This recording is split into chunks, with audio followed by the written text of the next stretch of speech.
I can't see it. Like I stopped sharing. Uh, You're able to see my screen? yeah, yeah, I can see Okay. it. Yeah. Okay. So you wanted to do what? Okay. So you said A is equals to 0. Okay. Mm-hmm. uh, A is equals to 0. B is equals to 1. And then C is equals to A plus B, which is 1. A plus B. Then you did print A, Yeah. print B, print C. So it is 0, 1, 1. Okay. Then Mm-hmm. for some variable in range of input. So for now, since you have taken 18, it is like from 0 to 18. Input is equals to C is what you have written. Okay. But what Mm. you are doing here, what is it you intended to do here when you write this line? Input is equals to C because I wanted to write what it is. What is the input means whatever they have. But why input? Input is a list, right? Or a number of 18, right? Input is Yeah, 18. Why 18 you wanted to put here? because I thought it will use the C over there See where? the next step. But here you are just For the printing next step. C, then you are replacing A is equals to B, B is equals to C. So what you have written is you have taken input, okay, and replaced it with Mm-hmm. 18 to C value, which is 1, okay.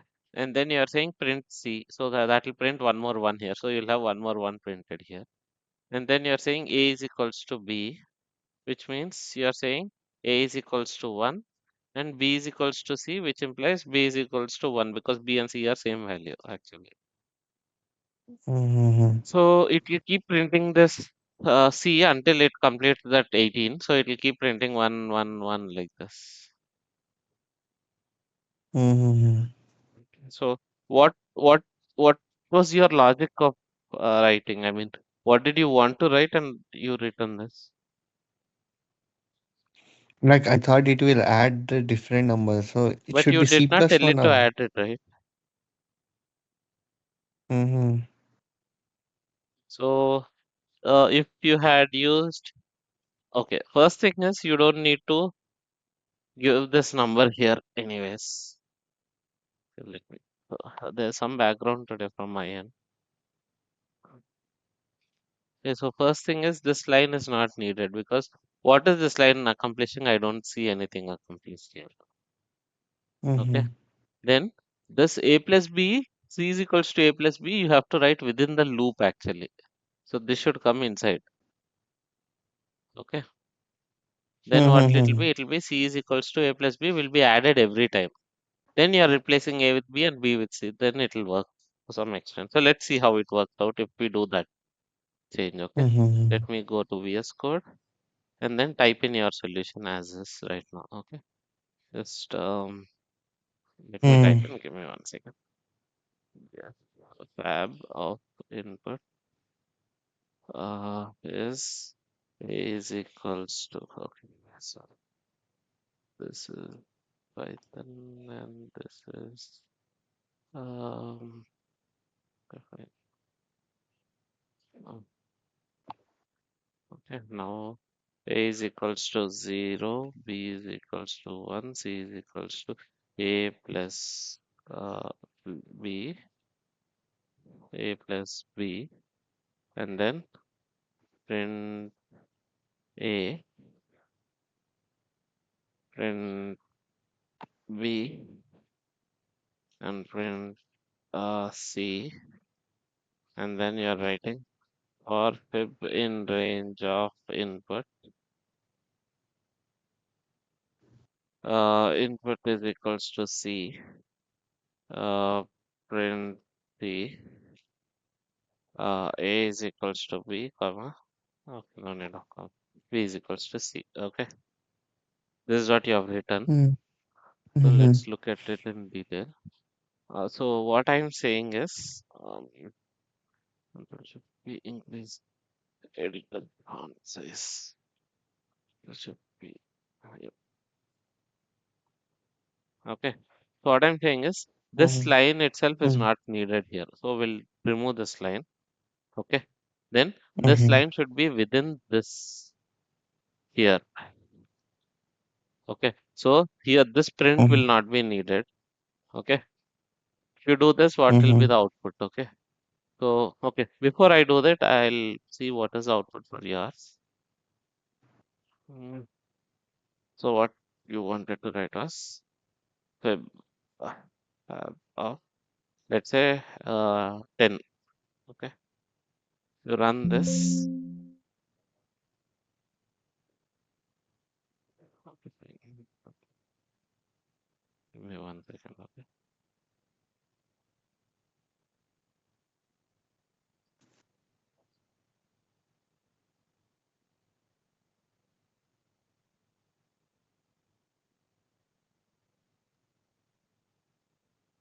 So as you said, this will give you an output of 1 1 1 1 1 1. Okay.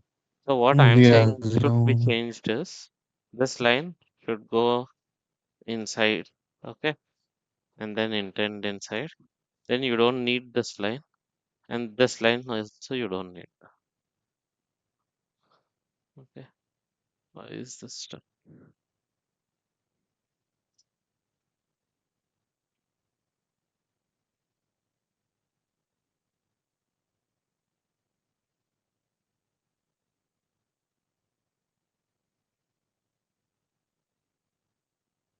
Hmm.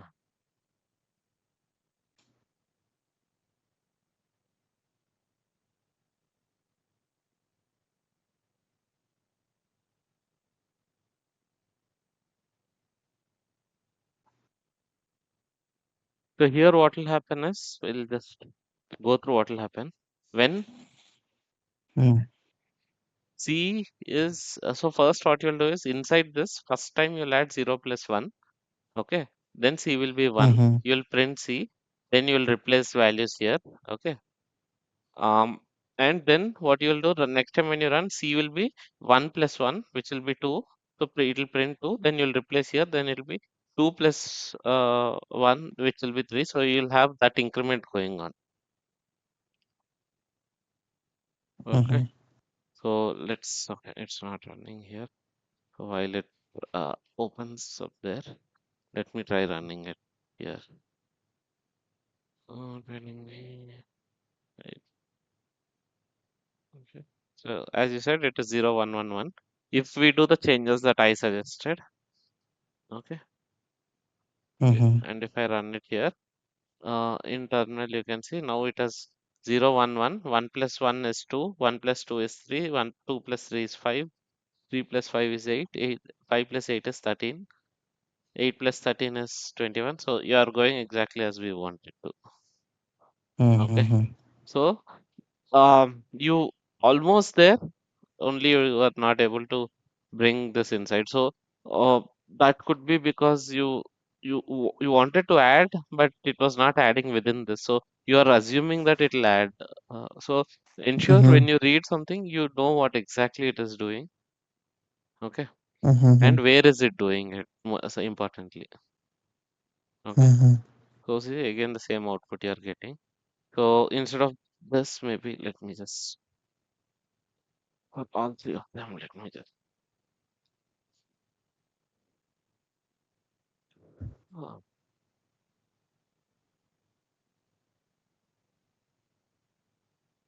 yeah. Now, if you see it runs it in a single line, sort of like that, it'll search 0 1 1 2 3 5 8 13 21 25 4. Yep, it's Mhm. working properly. So almost there, only two lines you had to change. Main thing was changing this line to inside and then removing this line, which will give one more one which you don't need. And then this line is not needed for now because no matter what it is, you don't need. So here actually FIB you're not using anywhere, right? Mhm. It is declared, but it is never used. So Yeah. sometimes you might have to do that. So generally what people do is when you have something that is declared but not used, you will use an underscore there. Okay. This is Mhm. a indication of temporary variable. That's all. Meaning that this is something, but I'm never using it anywhere. I'm not calling this. So this is something. Just think of it as something kind of Mhm. thing. Okay. Mhm. So this not necessary you have to do this, but if you are looking at someone's code and someone uses underscore, you might be confused why underscore here. So this basically means I'm Okay. not using this variable anywhere, but I need this here so that it runs so many number of times. Mm-hmm. Okay. So hopefully that gives you clarity. Yeah. Okay. So now we'll Because go to I'm getting confused, like, what second step should come, what third step should come, like that. that is why you have to write flowchart and you have to follow flowchart. That is why Mhm. flowchart is what I have mentioned. And your program should follow your flowchart. If you say, for example, in my flowchart, like first I'll set value of A, second I'll set value of B, then I'll okay, then what I'll do, C is equals to A plus B. Okay, so this is first step. A is equals to 0, B is equals to 1 is second step. Then C is equals to A plus B. Okay, then before this, you will actually print to screen. Print A, print B. Okay. Then C is equals to A plus B. After that, next step is print C. Okay. Then replace A with B. Then replace B with C. Okay. Then after this step, you will go back to here. You have to go back to here. So if you had drawn this flowchart, you would know this had to come. This C is equals to A plus B will come within my for loop because this line is going back to here above that line, above this. Mhm. So that is where you should always, initially at least, prepare flowcharts as much as possible. Slowly you will get a Mhm. habit. You will be able to see it in your brain how that works out. And Mhm. in some cases, in complicated cases, when you might not be able to, you will draw it on paper. I still do draw it on paper. So that is how we do. Okay. So this Mhm. hopefully gives you this solution. Okay. What about this one, the line you have said, right? Which I one? You have to go it back. A is Sorry. equals to B, B is equals to C. hmm So have to So return back. So after that line, not after this line. Okay. After this line, what you will do is you'll go back to top. How many times you will go yeah. back until you are complete number of iterations. After that, you'll come out. Mhm. Okay, so this should indicate these lines should be within your for loop because the loop starts here and then ends here, or it other way it starts here and ends here. So all this whatever is there within this should be within my for loop Okay. That's or why while we loop took or C is something. equals to A plus B in the loop. Yes, yes. Mhm. Okay, and there is a simpler way of doing this A is equals to B and B is equals to C. Um, Mhm. okay, so actually, you can write it in one single line instead of writing it in two lines. This is one advantage of Python. So even if you don't do Mhm. it, no one will say it is wrong. Okay, just shorthand notation. Like, let me go back to code. Instead of writing A is equals to B, you can write A comma B is equals to B comma C. This is also doing the same thing, but this does it more better actually in a way. Mhm. Okay. What you have Mhm. written is not wrong. This is just an optimization step. This is just an optimization step. Okay. Mhm. So now I guess you got this right. Okay. So I'll show what I have written last time when I gave you that question. Where was that? For? Mhm, okay. Mm,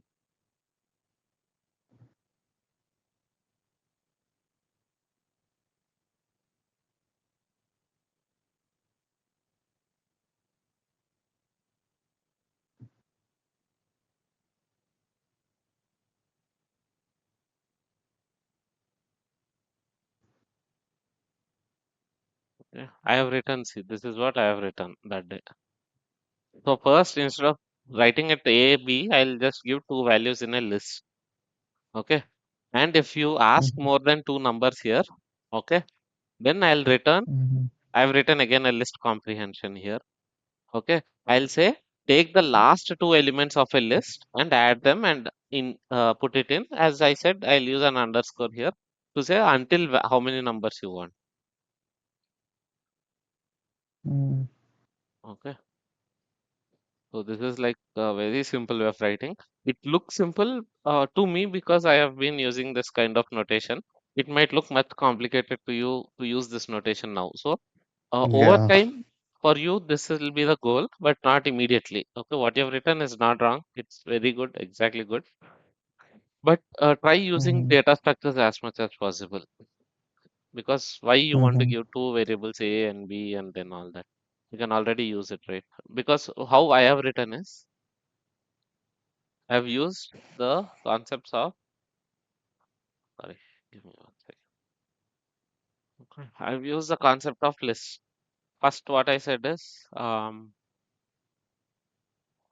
okay, in a list, two elements are 0 and 1, my A and B. Okay. Then what I Mhm. said is, every time inside my loop, take the last two elements, okay, add them and insert it into the loop. So when I do it first time iteration, it will become 0, comma 1, comma after inserting this 1 will be added here. Okay, first time Mhm. iteration. Then what I'll do again, I'll take two last elements of the loop. So minus 1 and minus 2 I'll take. Index minus 1, index minus 2 I'll take. And I'll add it to Mhm. the loop. So 0, comma 1 and minus 1 or minus 2 position if you add 2. In third loop, I'll say again, take last two elements of the list and add. Okay. So you are able to see in a Mhm. very simple way using indexing, I was able to write this. Mhm. Okay. So this so data structures will give you some advantages like that, especially. Okay. Whatever I'm saying, this doesn't mean what you have written is wrong. The advantage of data structures you can see within one line, I was able to complete many things. Okay. Mm, okay. So now, um, so do you wanted to ask some question? Do you have any questions for me today? Or before I can start something new topic? Yes, you can start. That I had a question that, like as we said, like we'll both start with a program something so that we can be Yeah. practice and how and then. So later Uh-huh. on, I will. It means after the class, I will say you like how. Yes, sure. Okay. So now, generally, uh, you write your own programs. So, for example, let's take this program itself. Okay. This is a program that I have written and I have saved it in Mm-hmm. some file. Okay. Now, if I have to use it in some other file, okay, Mm-hmm. I don't need to rewrite it always. You can do something called as import. Okay, you can pull Mm-hmm. data from one file into another file. Okay, so for example, inside my fill, I have an function called FAB. So if I want to Mm-hmm. open a new file, okay, this is let's say, let me save this file as new file.py. Okay, so inside this, I Mm-hmm. wanted to use that function. I don't need to rewrite. I can do import, okay, from dot fill import tab. Okay. So what it says is when you give a single dot here, it means relative position. Okay. So what it means is in the file structure, look for a file called FIL within the same location where my file, which is this new underscore file is present. Mm-hmm. Okay. You're able to understand? Let me repeat No, again. actually. Um, okay, before I go here, okay, before I go here, for example, so for example, let's say you wanted to do cosine and sine and other things, square root and other things. You sitting and writing down the code for all of them is a headache for you every time. Okay, Mm-hmm. then there are many things that many people use continuously, and so what happens is if I have uses of doing something, so what I'll do is I'll write it, I'll release it as a package. Okay, Mm-hmm. so you can import that package and you can use all the functions that I have written. So for example, a best example would be import math. Here I am saying import all the functions within math which someone has written. And we have written all these functions. Arc cosine, cos h. This is inverse cosine, inverse cosine h, inverse sine h, inverse tan 2, inverse tan h. Ceiling is upper limit, round up if you know Excel formulas. Then cos h, degrees convert to degrees from radians. DIST is to get the Euclidean distance between two points, square root of x1 square plus x2 square plus square root of y1 square minus y2 square, that one. And then Mhm. value of e as a constant. So you have all of these written by someone to do already lot of things. Okay. So generally Mhm. there are packages which either there are many packages that are built into Python. So when you download Python, there are many packages that you get. So for example, math is such a package, OS is such a package, sys is such a package, SHUTL is such a package. Time is such a package. Date time is such a package. Okay. CSV is a package. Um, Mhm. like there are many packages. Even I don't know the whole list of all the built-in packages. Okay. As you need to use them, you'll search on internet and you will find it and then use it. Okay. If it is already there, you will directly use it. Mhm. So you don't need to. So for example, if I store, let's say, for example, um, let me go back to week 3. Okay. Let's say I've created a new variable. Okay. Let me go to this file. Let me hide this. And let's say I've created a new variable. K is equals to uh, 3, 4, 5, 6, 7. Okay. Some number a string I have given. Okay. Mhm. Now I want to know how many bytes does this string actually in memory, how many bytes does this occupy? Okay. For you to write Mhm. a, a program to do that, it will be very difficult. So already someone has already written it uh, in a module. These are called as modules. Module called sys, where you just import his module, and then you can get all the functions of sys. One of the function is get size of. Okay, and then if you pass on your variable, you will be able to directly say there are this variable k takes 54 bytes. Mhm. Okay, so like that, many functions have many like built-in things. So let me try and find what are all the built-in Python built-in libraries. These are called libraries or Mhm. modules. Okay, Mhm.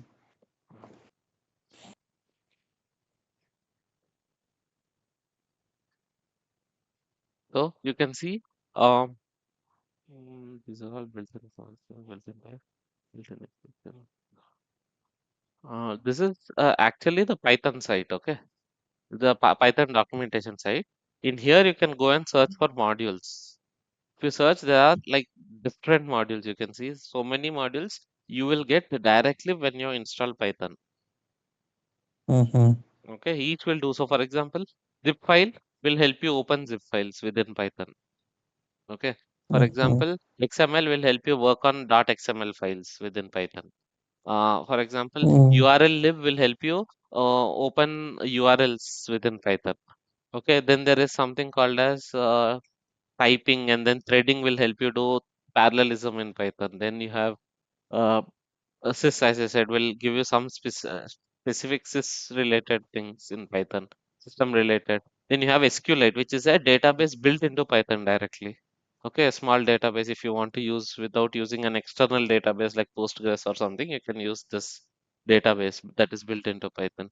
And then you have SHUTL, which is high level file operations. So you can delete files, copy files, and other things using SHUTL.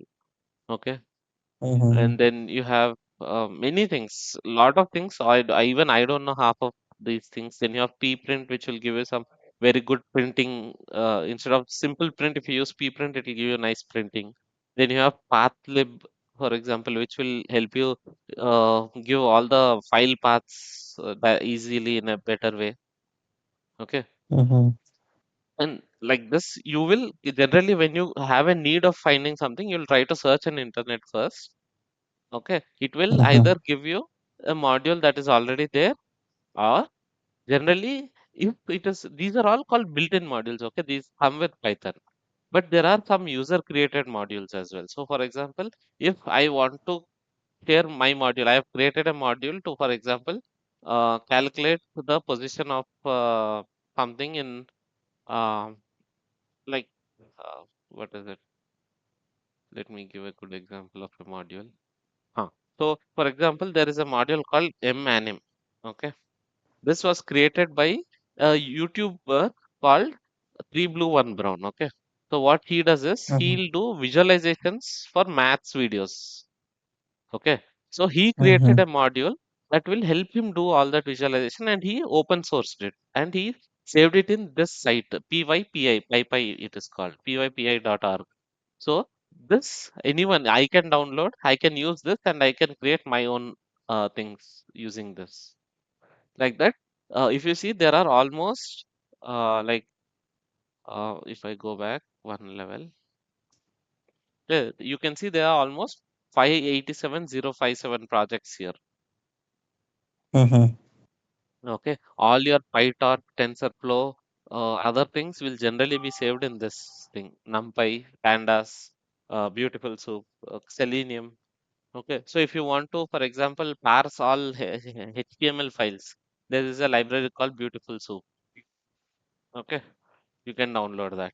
Or if you want to work with the request library, there is a very popular library called request library, which will help you send HTTP requests using Python.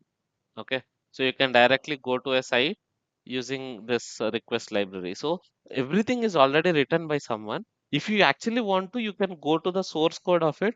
It will generally be in GitHub. You can go to the source of it, and then you can see how they have written it also, if you really want to understand.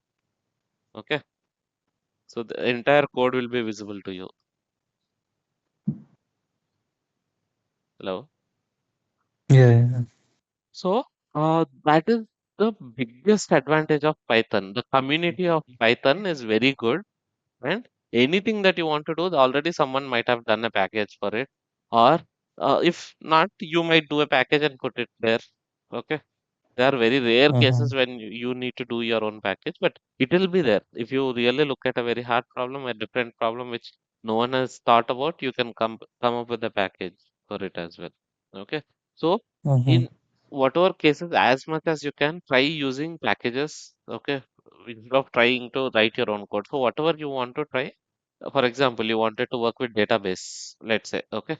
So instead of opening a database and writing SQL, there is a something called as ORM. ORM stands for Object Relational Mapper. Okay, and Python has one famous ORM called SQL Alchemy, which is there in this site itself. Okay, which we use to directly talk to uh, SQL database directly from within Python. You don't have to go outside Python and talk. Okay, so what you will do is you will if you look at, so here you will generally go look at documentation of it. So you have to start looking at documentations from now on. Okay, so Mm-hmm. for example, here he says how to install it and how to do all that and all that. So you can use that, read this, maybe look at some YouTube videos. So depending upon the package, you might have a series for them. So if you want to plot something, if you want to open a Excel kind of thing, if you want to do data manipulation, you have one package. So there are thousands of packages. Okay, so you can do all these expressions, SQL things uh, within the Python itself instead of going out, and you can connect to any of these databases directly without going out using this SQL Alchemy. Okay, so whenever you want to do something, you can look at this PyPy, this site, or you can look at built-in if it is something very basic. Okay, Mm-hmm. this Then how to upload it here after ah looking there? yes. So for example, you don't have it as a built-in. So for example, there is a package called Pandas. Okay, Pandas. Okay, so this package is a data. Okay, let me search here for pandas. Okay, so package for pandas is this is a powerful Python data analysis toolkit. Okay, this toolkit gives you a lot of tools to work with data, especially Excel files kind of data. You can turn it, you can rotate it, you can do pivot tables with it, you can do many things with it, which even you cannot do in Excel. Okay, this is one of the most useful things which anyone has to learn if you want to get into data science. Okay. Mm-hmm. Let's assume this one you have to install in your local version. So what you will do is you will go to terminal, okay, or command prompt. So for example, in my case, I'll go to command prompt. Okay. Since you have used Conda, Anaconda, you can do something called as Conda list environment, Conda list env. Okay, and it'll sorry, Conda env list, env list. So it will give you a list of environments that you have created. So what is an environment? Okay, so imagine, okay, let's take an example case where um, um, I am doing uh, web development. Okay, Mm-hmm. okay, I have one Mm-hmm. site. Okay, for web development there are many packages. Okay, but the two most widely used packages are Django and Flask. Okay, Mm-hmm. okay. Now let's say I have done my development in Django. Let's say 1 year back I have done my development in Django. Okay, now I'm doing Mm-hmm. another website, some other website. This is website one, this is website two. Okay, in website one, Mm-hmm. last year when I did, this was using a version of Django called 4.5, let's say. Okay, but Mm-hmm. now when I do, so this also will keep getting updated when some new issues are noted or some new features are added or something. So now let's say Django is working on, let's say version 5, 5.0. Okay, so Mm-hmm. if I have to run this website, I have to use Django 5.0 because this is the better version. Okay, because it has lot of security updates compared to the older versions. Any bugs that were identified in between, they'll all be fixed. Most of them will be fixed, and then you will have this version. It will be updated to new Mm-hmm. versions. Okay, Mm-hmm. generally what happens, security updates, feature updates, some Mm-hmm. depreciations also will happen. We'll discuss about depreciations later, but some things might be changed to good, to make it better, faster, simpler kind of things. Okay, so you prefer when you Mm-hmm. always create something to use the latest one. Okay, but Mm-hmm. when I have to run my old website, I have to run it in 4.5. Otherwise, I'll have to update this entire code to latest one. Okay, two actions. Mm-hmm. Either I can run it in 4.5 or I can update to 5. Okay, Mm-hmm. updating it to 5, let's say 2 months of activity for me, development activity. So I'll have to waste 2 months every time there is a new update coming in. So that is really headache, right? So what you Mm-hmm. can do is, uh, you can containerize this. So in Python, these are called as environments. Okay, what you will do is you will create an environment here. You will give this environment some name. Okay, let's say I have given this name of base. Then I'll create one more environment here. Here I'll create this as, let's say, some ABC name. Okay, some name, any name you can give. Okay, and when you do Mm-hmm. this, and you will install in this environment, you will install Django 4.5. Okay, DJNGO. Okay, Django 4.5. In this environment, you will install Django 5. Okay, Mm-hmm. so in this environment, it has its own Python. Here it has its own Python. Here is its own libraries and modules. Okay, Mm-hmm. so this, okay, when you want to run this website, you will run this environment, it in this environment. When you want to run the older website, you will run it in this environment. So in your system, instead of installing both the packages in one location and confusing the hell out of yourself, you will have two Mm-hmm. environments to run two different packages. Okay. Or generally, the good practice is whenever you are starting a new project. Let's say today you are starting to work on a machine learning project. Okay. So Mm-hmm. what you have to do is create a new environment for that machine learning project and then install all necessary libraries here and then work on that project. Tomorrow, let's say you are starting on a web scraping project. Then all its libraries you install it here. Okay, then maybe you're Mm-hmm. starting another machine learning project. Then again, you'll make one more environment and you'll install all its libraries here. So the best practice anyway, anytime is for a project that you work on, always create a new environment so that it will be kind of like a fresh fresh copy of Python Mm-hmm. you are working on. But it is all within your this thing only. So Python itself has two environment managing libraries called as V. Okay, Python internally by default has a library called VENV. Okay, VENV. Okay, this stands for virtual environments. Mm-hmm. Okay, then there is another library which has more powerful tools called virtual ENV. Okay, generally this is not required. You can run with VENV most of the time. Okay, if you want Mm-hmm. to do it in Python, okay, inside Python, if you want to do it, are you clear on this? Yeah. Okay, now I'll confuse you more.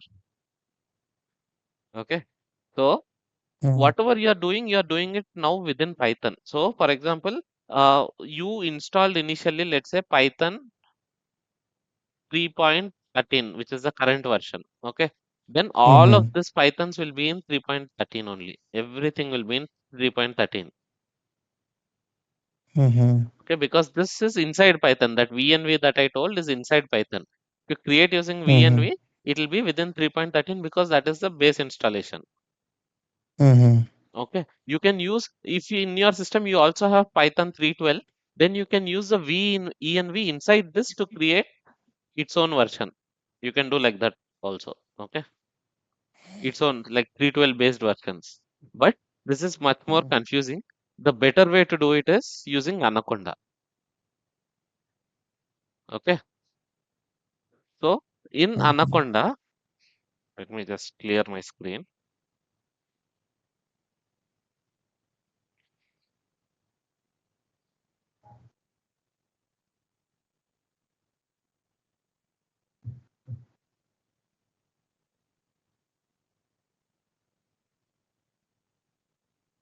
Okay.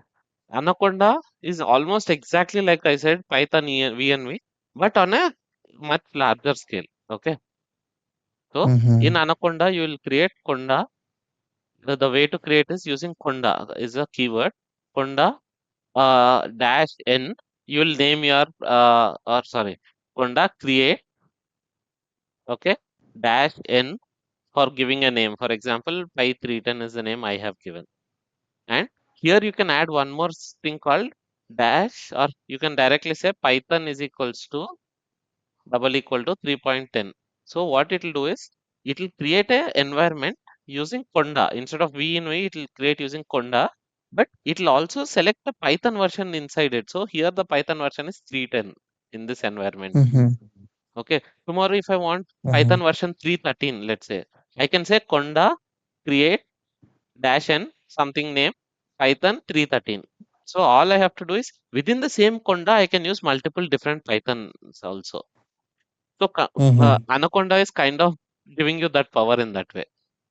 Okay. So Mm-hmm. if you go back to my system, okay, right now, I the same thing terminal I'm opening in my VS Code terminal just so that I can record everything. Okay. Hello. Mm-hmm. Yeah, yeah. Hmm. So let me just deactivate everything so that I'll go from start.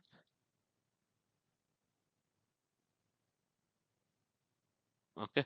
So for example, what I am doing right now is I'm saying Conda env list. So I'm saying list all the environments that I have in my system right now. So for me, if you see, I have one, two, three, four, five environments. I have for R Studio one environment. So Conda actually not just for Python, you can also do R also in Conda. Because if you remember, Mm-hmm. Anaconda Navigator will give you that advantage. Mm-hmm. Okay. I'm just opening my Anaconda Navigator. Because there are R also you can do in. So all of this will be stored in this folder. So you can see it is stored in this folder for me. Okay. So I'll go to that folder. I'll show you. So generally when you install Anaconda directly, it will create one environment for you called the base environment. Okay. This is Mm-hmm. how this is the default environment kind of. Okay. Then Mm-hmm. whatever environments you want, you can create it here. How many 100 you want, you can create. 10,000 you want, you can create as long as you have enough disk space. Mm-hmm. Okay. So if you see, this is my Anaconda page. Here, if you see, you have R Studio and then R related things. So you can also do R in Anaconda. Okay. Okay. And you can, now let me go to this folder, for example.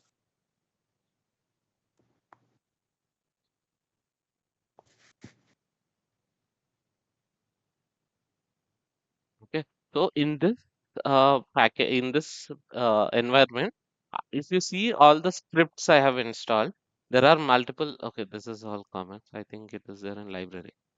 Bin maybe. So you have different ways that different things that I have installed. So let me show it here. So to do all of this installations and uninstallations, which you have asked earlier, what how I have to get that panda. So we'll go back to pandas, for example. Okay. So here we saw that pandas is something that you want to install in your local system so that you will work on it, correct? Mm-hmm. So the keyword for it is called as pip. Pip stands for Python package installer or something like that. Okay. Pip, then install, then you'll do pandas. That's all. You'll give the name. In terminal, you'll do all of this. Okay, Mm-hmm. in command prompt, you will do this. So when you write this, it will install it. But if you want to install it in a separate environment, so for example, let me look What at, if we have already installed it and we typed it? it'll just say it is already installed. So for example, let me go to Py310. I know today morning only I've installed in that. Okay. So how do I activate that environment? So I'm just saying Conda activate. Okay, and then I'm saying Py310. I'm giving the name that I gave to it. Okay. Okay, so now you can see the brackets on at the start here saying this Py310. So it says that this is the Python here. So if I actually do Python dash dash version here, so it says the version of Python that I'm running on is 3.10.15. Okay, Mm-hmm. but if I do okay Conda deactivate and activate base instead, Conda activate base. Okay, so here you can see it says base in brackets. So if I do Python version here, it will be a different version. It will be 3.12. You can see this is 3.12. So inside base, I'm using Python 3.12. Inside this thing, one, I'm using Python 3.10. Okay, so Mm-hmm. depending upon which version you are using, you can do that also in Conda, especially. You cannot do it in pip because pip and sorry, V and V is a part of Python. You cannot change the Python versions, but you can do everything else, which I'm about to tell you. Okay. Mm-hmm. So let me see what are the packages that I have already installed in this version. So right now I am in base. Here you can see base, right? So what are the different packages I've already installed in base? So how do I do that is the command is pip space freeze. Freeze will give you all the list of packages. Okay, these are the different packages that I have installed. Okay, so if you see, do I Mm-hmm. have pandas here? Pandas is there. You can see I have pandas, Okay. and it also says which version of it is also installed. Mm-hmm. Okay, so now what I'll do is just for your sake, because it is already there, I'll show you what will happen if I we retry to install it. So I'm saying pip install pandas. Okay, so it says requirement already satisfied. Okay, and there is one more Mm-hmm. command called pip show pandas. So this what it says. So actually, see it says pandas. The version we have is 2.2.2. What is it is used for? Data structures, data analysis. Who is the author? Who is the author email address? If there's a single author or if it's an organization, it's organization's email address. Then any copyright and other things. And finally, this one is something that is important for you. These two lines. So actually, this is required. This, if you want to run pandas, you also need to have these installed in your laptop. Mm-hmm. Okay. So when you're trying to run pandas, if you so what I'll do is now I'll uninstall pandas or no, what I'll do is I'll create a new environment. Okay. Conda deactivate Okay, again I'm going back. I'm listing my environments. Conda env list will tell you all the environments now. Okay, so now let's say for example I want a new environment.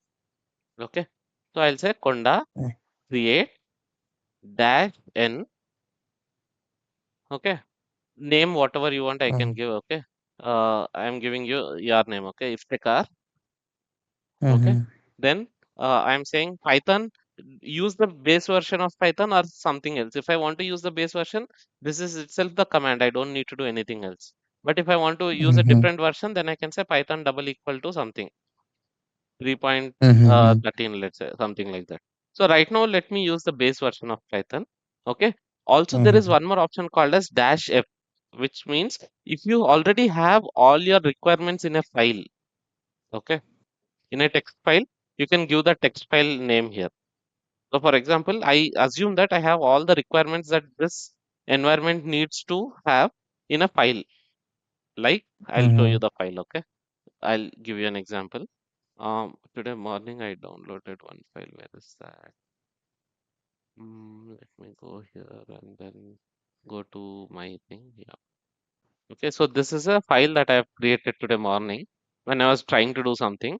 So this file has all the things that you saw in freeze basically listed in a text file actually. Mhm.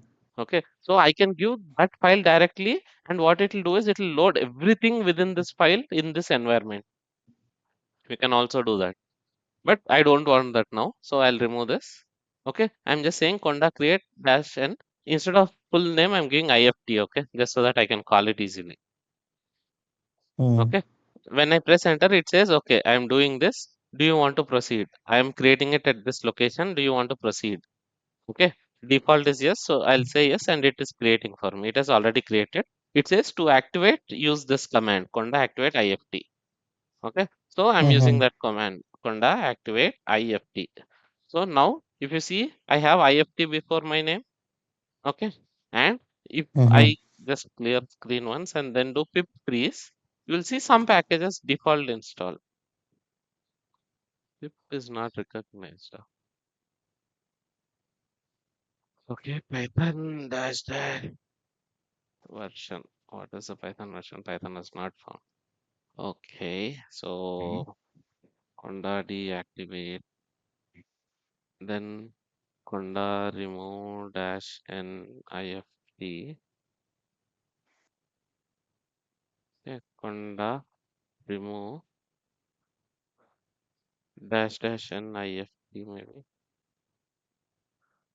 Okay, conda remove dash dash n IFT. కాదు, dash n IFT dash dash all, if I remember correctly. So what it means is I'm removing this environment now. I'm saying in Conda, remove the environment with the name IFT and remove everything within it. All means. So when I run this, it will say, Mhm. do you want to remove this? I'll say yes, remove everything. So it is deleting everything. Now if you again go back and see Conda env list, it will give you a list of all the Conda environments. Okay. Now again I'll create Conda create dash n IFT Python is double equal to 3.13, let's say. Okay, and if I run this now, it will download all of that from internet. So by default it is downloading all of these packages that you see here listed out. Okay, it's downloading all of them in parallel. You are getting all the statuses and it's installing, and here you can see it is downloading pip and Python to both of them, the Python Mhm. version that I want and the latest version of them. And then setup tools and wheel, which basically I'll explain in some time. Okay, so um okay, so now if I just clear screen and do conda activate IFT, okay, now if I check the version of Python dash dash version, it says Python 3.10 okay, and if I do pip Mhm. freeze now, inside this environment you will not find pandas. Okay, you only have setup tools and wheels, that's all. Mhm. Okay, now I have to install pandas. So I'm installing just pandas. I'm not installing anything. But what it will do is it will pull all the requirements that Pandas has and it will install them also for me. So you can see it is downloading NumPy, it is downloading Python date utils, time zone data, SIX6. Everything it is downloading, all of them, and it will install all of them for me. So if you have, especially if you are connected to internet, if you have anything that you download, it will download all its related packages also. These are needed Mm-hmm. for Python to run, so it will download all of them also. Mm-hmm. Okay, the command is pip install pandas. Okay, that is how you will run. Okay, Mm-hmm. so let's take a case now. For example, um, so okay, you are clear until here. How do you install something? Yeah. Okay, Mm, now, yes. okay, now let me go back to. Huh, I wanted to show this also. If the same thing that that I have done in command prompt, you can in Anaconda. Just because it is Anaconda, you can use this environments tab and do the same thing. Okay. Mm-hmm. So it will show you all the Mm-hmm. packages that are there. You can search for packages here in the search bar here and do this.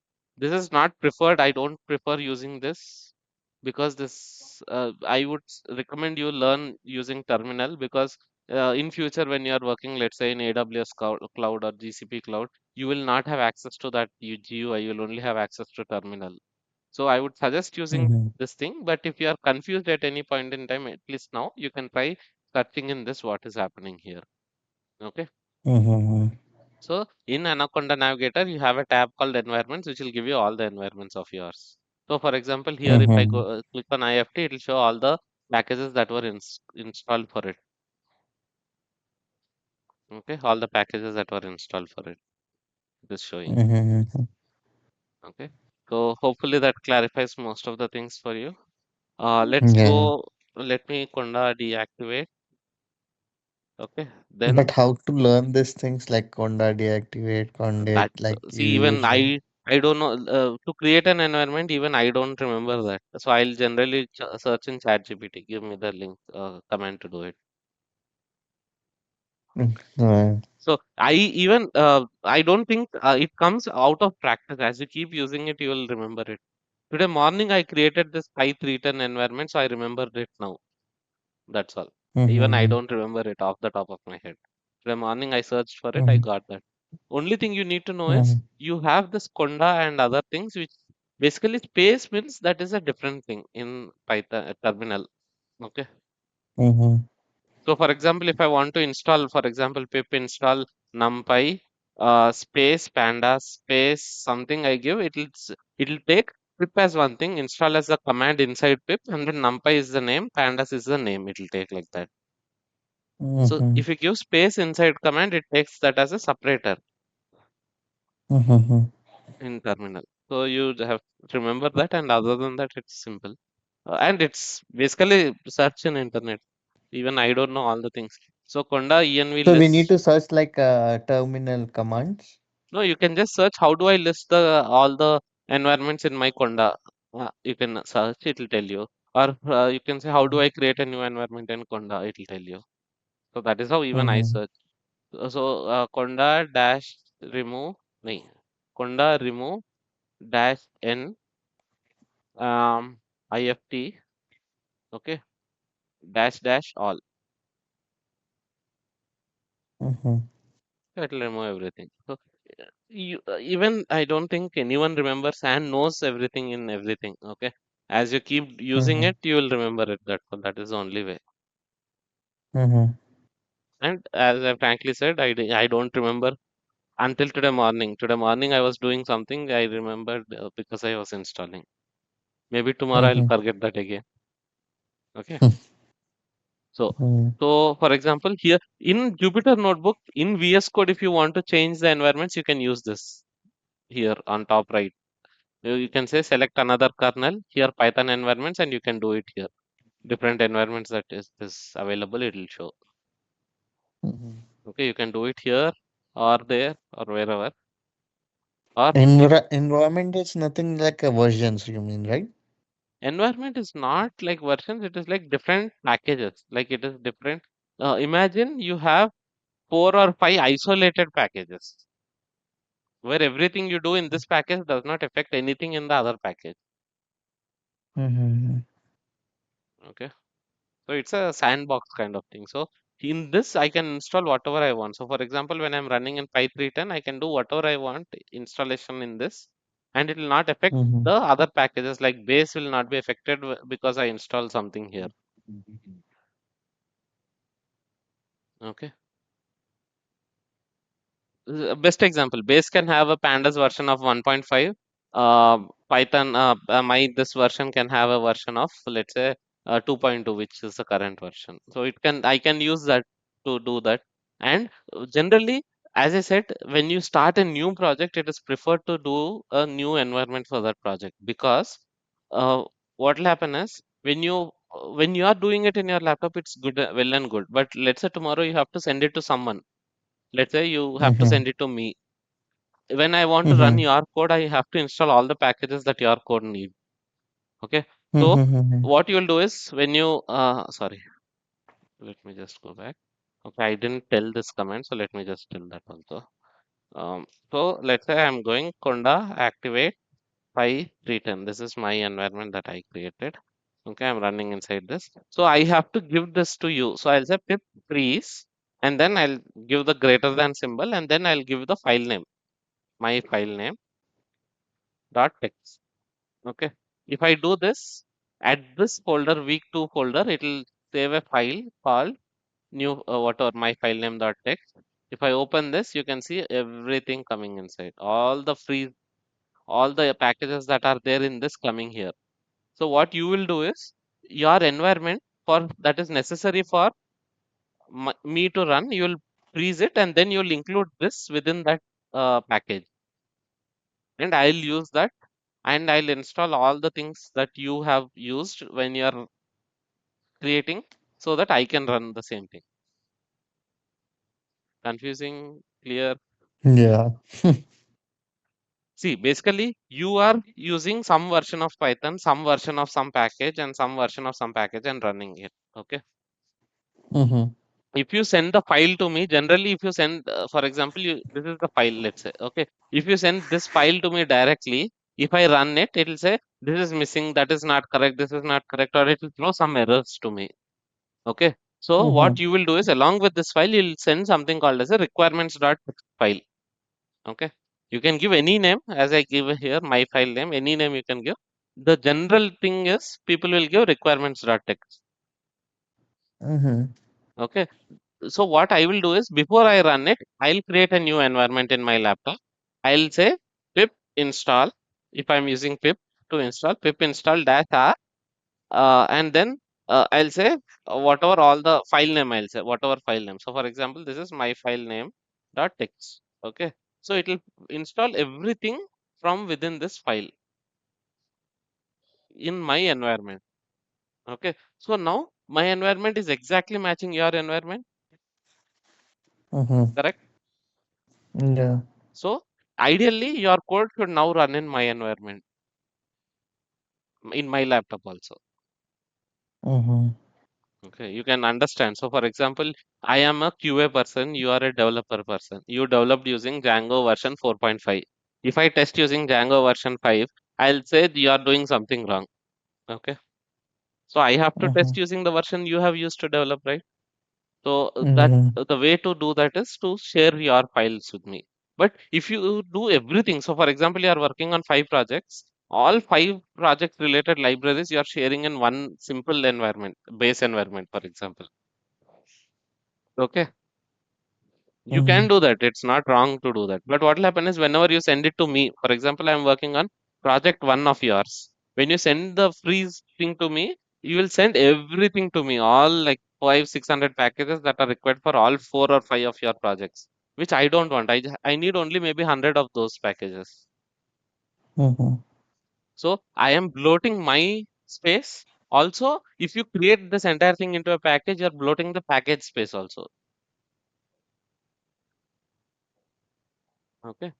You're you're pulling in things that you are not needed for you. Mm-hmm. Is that easy understandable? Yeah. Okay. So now there are two ways of importing something. Okay. So if you know exactly what you want, so this import sys which I wrote is basically it imports the module called sys. Okay. Inside Mm-hmm. this module, it will have lot of things. Okay. So for example, if I just do sys dot in my help, you can see lot of things coming. So whichever are this blue color things that you see, okay, give me Mm-hmm. 1 second. Whichever are the blue color things that you see are kind of functions. Okay. Mm-hmm. Then whichever are the purple color that you see are kind of classes. We'll come to classes after some time. Or I think I'm telling the other way. The blue color is class. The purple is color. Purple color is function. And then you have constants also. I don't think this function has any constant within it. Let me see if yeah, okay. Let me go to the other one. Import math. Let's say okay. Import math. Okay, math dot. So here the value of e is a constant. See here, this is a constant. Math dot e, when I say it will say the value of that 2.71, whatever the value is. Okay, so you can import it this way. This is not wrong in importing. For small packages, it's Mm-hmm. okay. You can do it like this. But there will be some packages which are very heavy, like for example, PyTorch or TensorFlow. The package itself is like 1.8 GB of package because that is a machine learning package. Okay. Mm-hmm. If you import directly, import parts, and if you do everything, it is you can do. If you have such a big system, you can do. But it is not preferred to do it. It is the better way to do it is if you know some package within that, if you have to. So, for example, import sys, I'll or let's say import math, I'll do. Okay, and then I'll do math.e. This is correct. Okay. But if I know that Mm-hmm. I'm only using e from within math and nothing else, okay, I can write in a different way. I can write from math import e.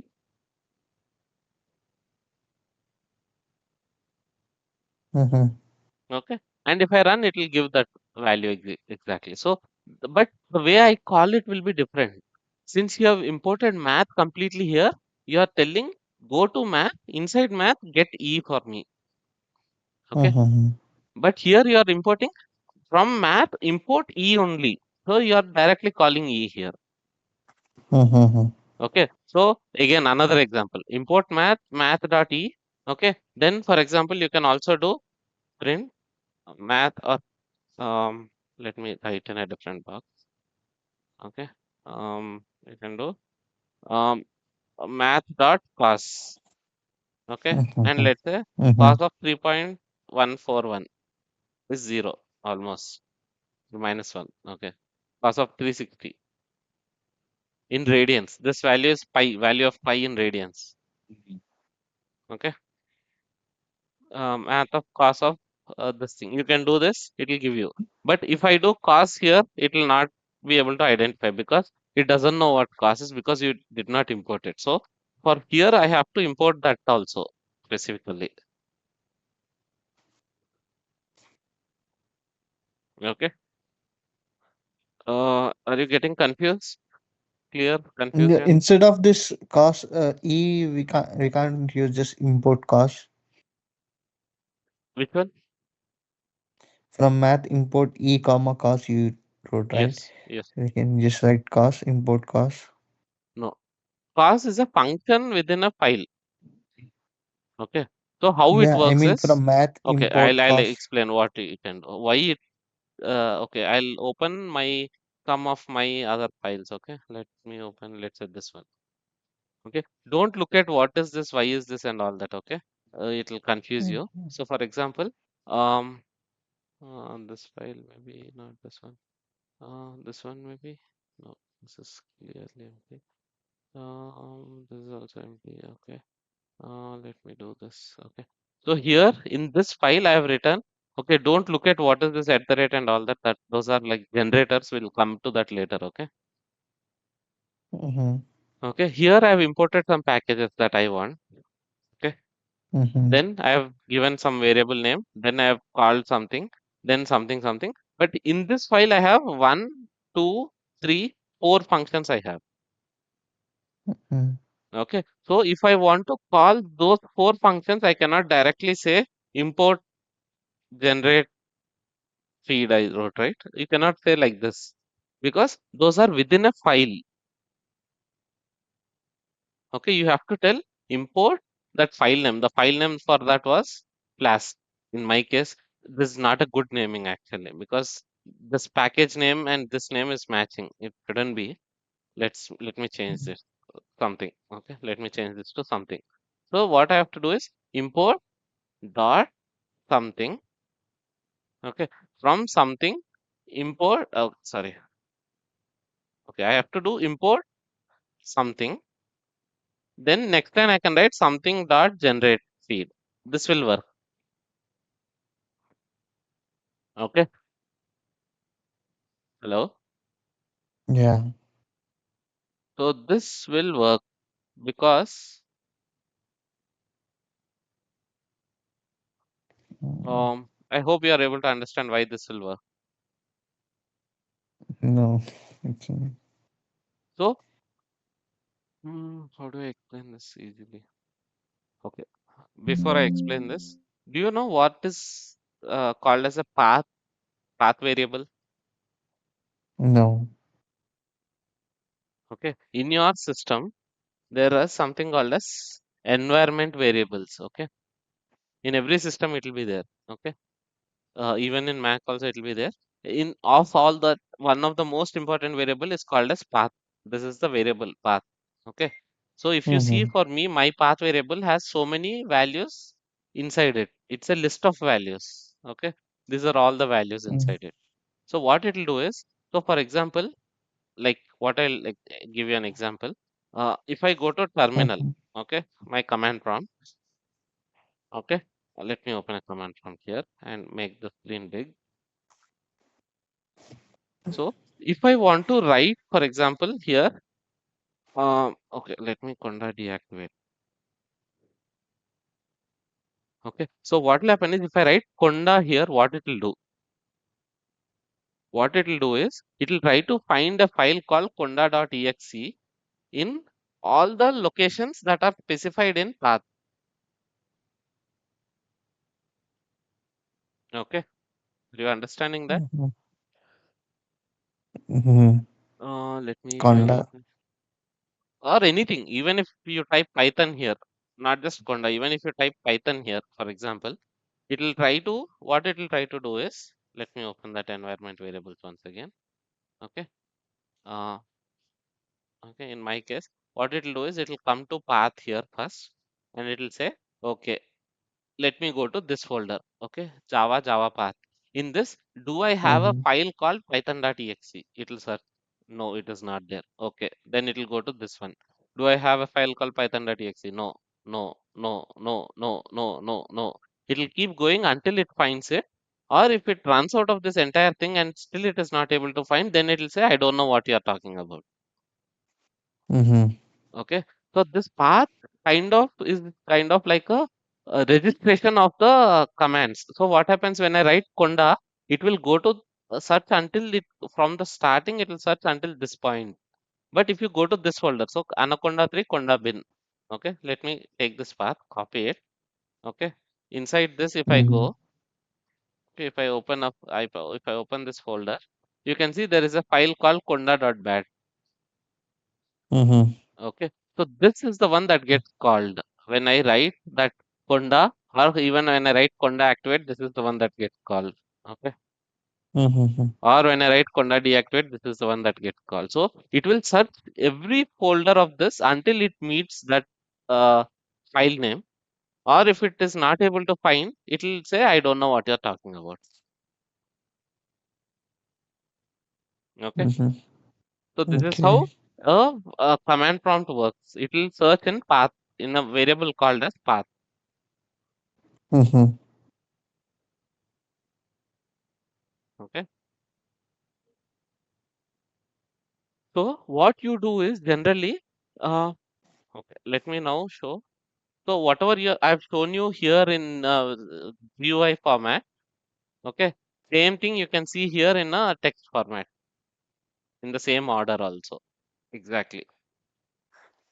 Okay, so it will search. So for now, let's say when I'll come back here and I'll show here. Okay, it's easier to see here. That is why I'm showing here.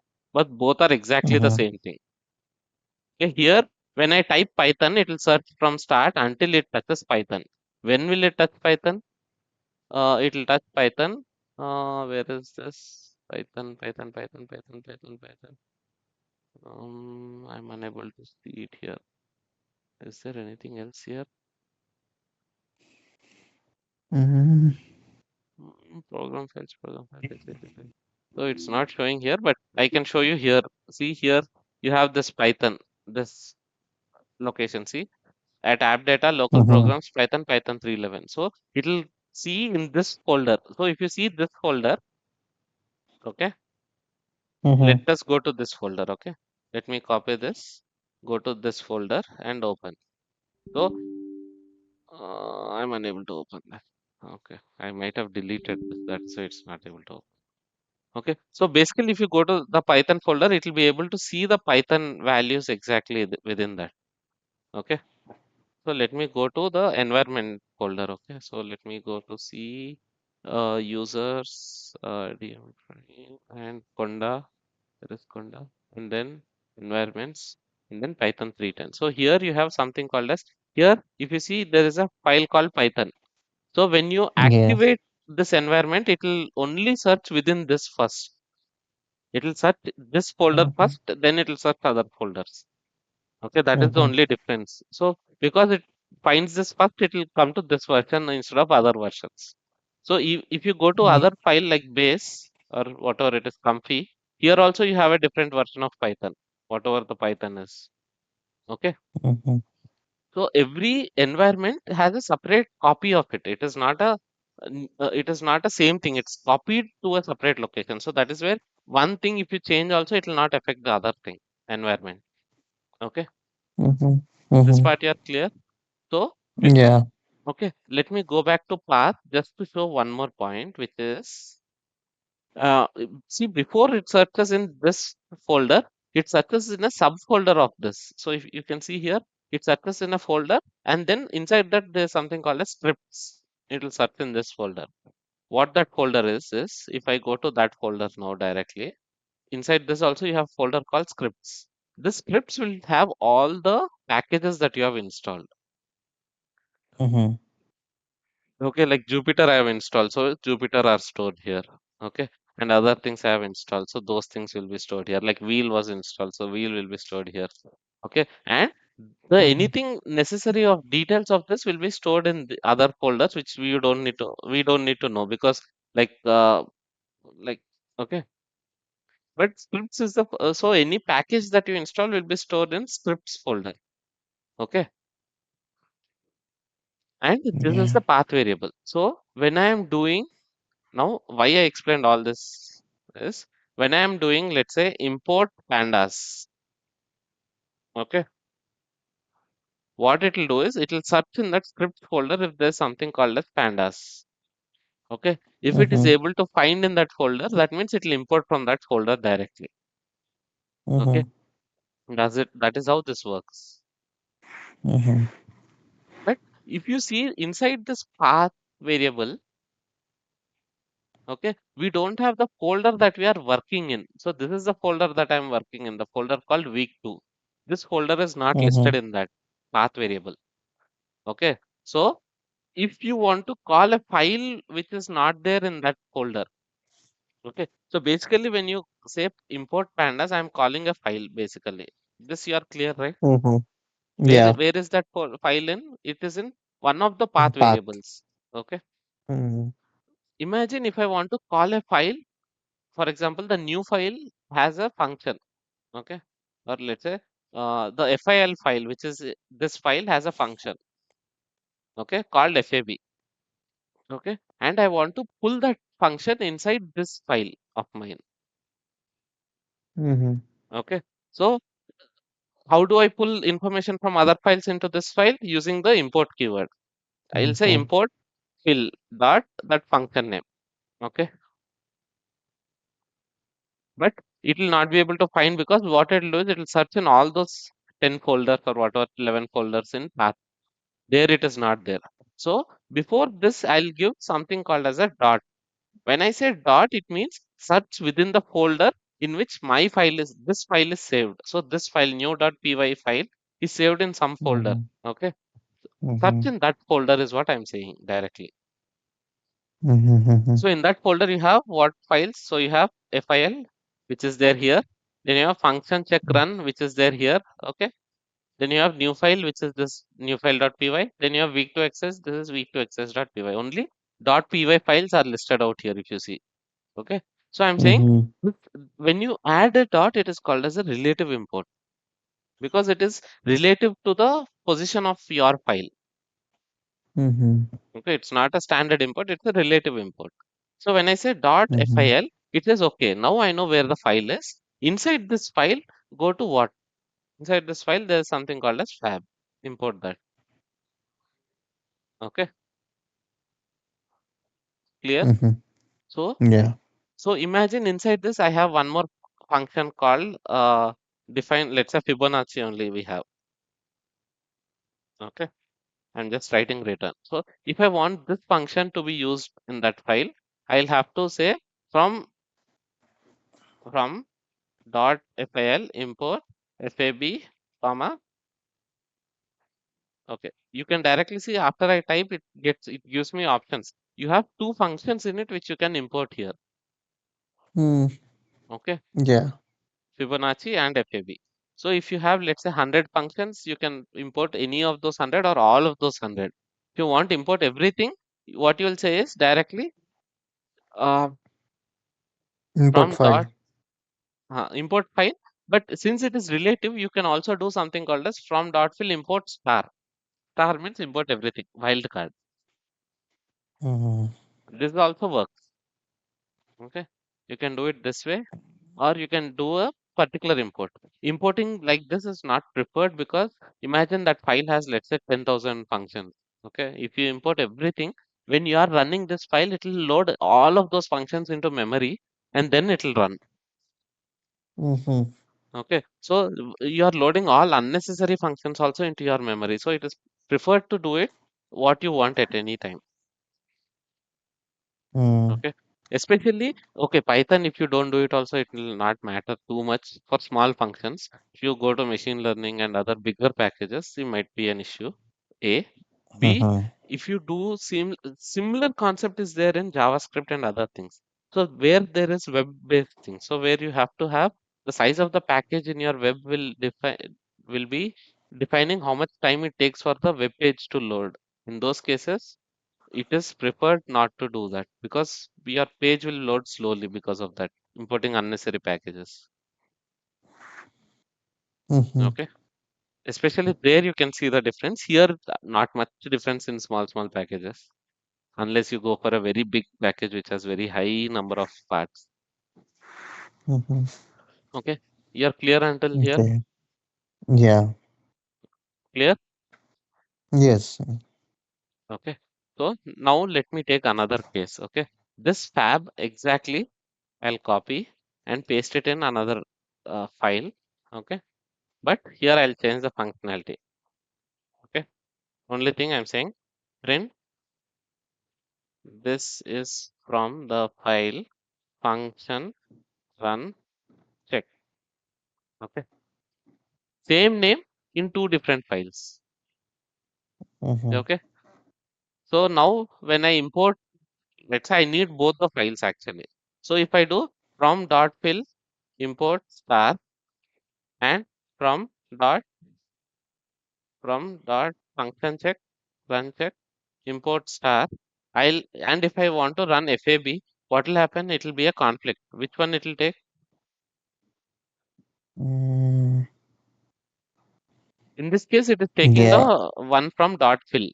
Okay. So again, wildcard, that is also an issue sometimes. Sometimes, not every time. Okay. So don't use Mhm. wildcards or don't use this thing. Okay. You can directly say Mhm. from this fab and from this fab. But still, again, even then you have a conflict. Even now you have a Mhm. conflict. We will take the first one. Yes, generally first one, but you want second one for now. Then what you will do? Mm. Then? Okay, then there is Mm, a scheme called as alias. Okay, you can give as an alias. So I can say as as FAB, FAL or whatever. I can give any name here. mm, Okay, as FAB func. I'm giving two different names. So it will load this function only. Okay. But inside this page, inside this file, you cannot call directly that function. You will call this one like this. So you are still okay, working with fabulous. FAB function only, but since you But you have changed the specifically name. given a name here, alias here, it's called as an alias. When you have given a specific Mhm. alias here, it will run on this alias instead of the main name. Okay. Okay.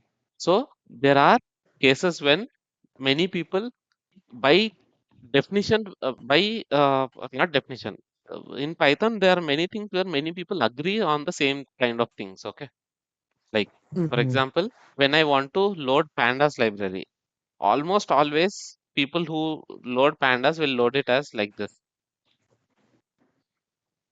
Okay, import pandas as pd. Or if I want to load numpy, okay, import numpy as np. Not necessary you have to do Mm-hmm. NP, you can do anything here. Okay. But generally, 99% of the people who are experienced in using this, they'll use this shortcuts. Or for example, if you want to plot something, import matplotlib dot pyplot as PLT. So PLT is a short form for plot. So this is how it will be. So tomorrow, if you are searching, for example, in let's say, um, okay, let's say how to scatter plot using matplotlib. Okay, if you search for this and if you see any function directly, any page also, okay, here Mm-hmm. if you see the code, he'll use as PLT directly, and the code is given as PLT only. Okay, even if you search, because that is the standard way people used to work. That's all. It's not necessary you have to Mm-hmm. do it that way, but it's easier for everyone who is using matplotlib because you when you say PLT, it means this thing is what is ingrained into everyone's brain. As I said, NumPy as Mm-hmm. NP, matplotlib.pyplot as PLT. That are like default names that you will use directly. Mm-hmm. Okay, not necessary, but choice like we don't want people tomorrow if looking at your code, I don't want to break my head array why you have written something and then go back and search for it and then find array that means the same thing which I use a different shortcut for. So I don't want to go to that level of thought process. So generally people when they give aliases they give a similar alias everyone. Mm-hmm. Okay, as you keep looking at code you will be able to see that array people are giving same aliases, so maybe I'll have to use kind of things. Okay, so now you Mm-hmm. know importing files, then you know alias and Yeah. also specific imports instead of importing files directly. Uh, I can also write from matplotlib import pyplot as PLT. This line number 3 and 4 are exactly same. Mm. Okay, so hopefully you are able to understand Yes. this. Okay, now imagine you are writing a big project. Okay, Mm-hmm.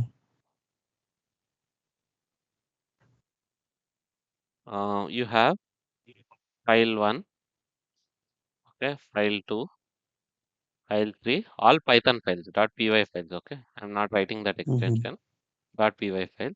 Then you have folder 1, fold 1, okay? Inside folder 1, you have file 1 1, file 1 2, file 1 3, okay? Again, all py files, Mm-hmm.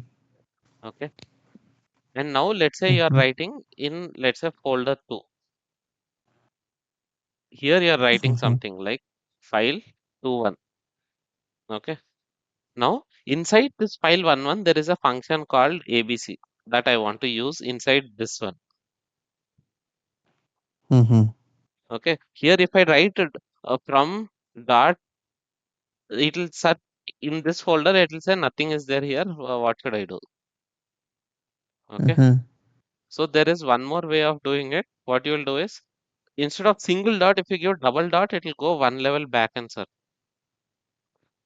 Okay. So you can Mhm. write from double dot. Dot. Okay. Double dot means it will search in the parent folder. It will search in fold. Okay. So here you have Mhm. something called as fold one. From double dot fold one dot F11 import something, whatever ABC you can write here. Okay. So this is also a very complicated way of relative imports that you can do. Okay. Mhm. Mhm. Clear on this? I mean, this one will not Yes. go into depth now. This even confuses me to this day, okay, when I'm writing something, especially these kind of structures you will see when you're doing web, okay. So for example, this will be the home page functions. This will be the, let's say, about us page functions. Then you'll have other careers Mhm. page functions, like that it will be. This will be the main app Mhm. function, okay, app.py function, which is the main file, which will run all of this kind of thing.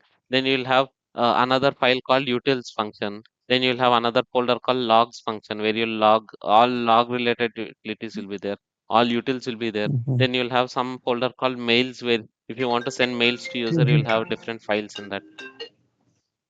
Mhm. So you'll have structures of this Okay. kind, especially in web development, so that it will clarify. At those positions, you'll need to understand. Okay, we'll talk about this later. I'm just giving you a heads up on this. Okay. Okay. One point I did not mention until now is, for any folder, okay, this folder, Mhm. is it a folder, simple folder, or is it a Python package? Instead of folder, I'm calling it as a Python package. Okay. Python will see this Mhm. as a package or not. How will we define? So you can use dot f fold one dot f11 import abc. Okay. But what it means is, go to fold one, inside fold one, go to f11 and import abc. Mhm. Okay. But it will not do this if you directly tell in this way. So in every folder, if you want to define this folder as a package, this is a package, for example, if you want to define it like that, there should be a file called underscore underscore init underscore underscore dot py. Mhm. Okay. So I'll show you an example in GitHub now. Will it be there or not? So for example, let's take a package of what's a simple package, good package that we can take. Let's say request library only. Okay. This is Python Mhm. request library. Okay, which is one of the most used libraries, most downloaded Python libraries. Okay. So inside this, if you see, okay, here directly first thing you see is the underscore underscore init.py file. Okay. This basically Mhm. tells that this folder request is a package folder. Okay. Mhm. Only when this init file, it's called as init file. Okay. When init file is there, it'll Python will read this folder as a package. Otherwise, it'll read it as a folder only. Mhm. Okay.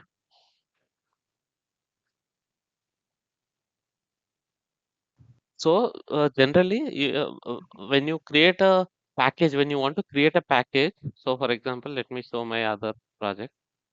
Um, Let me show, where is this? My MTech project doesn't exist. Let me show my,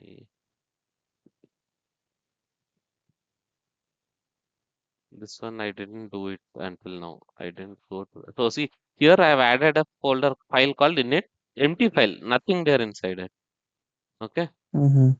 But it will have this file. That way I can call this file anywhere within my project itself. Okay.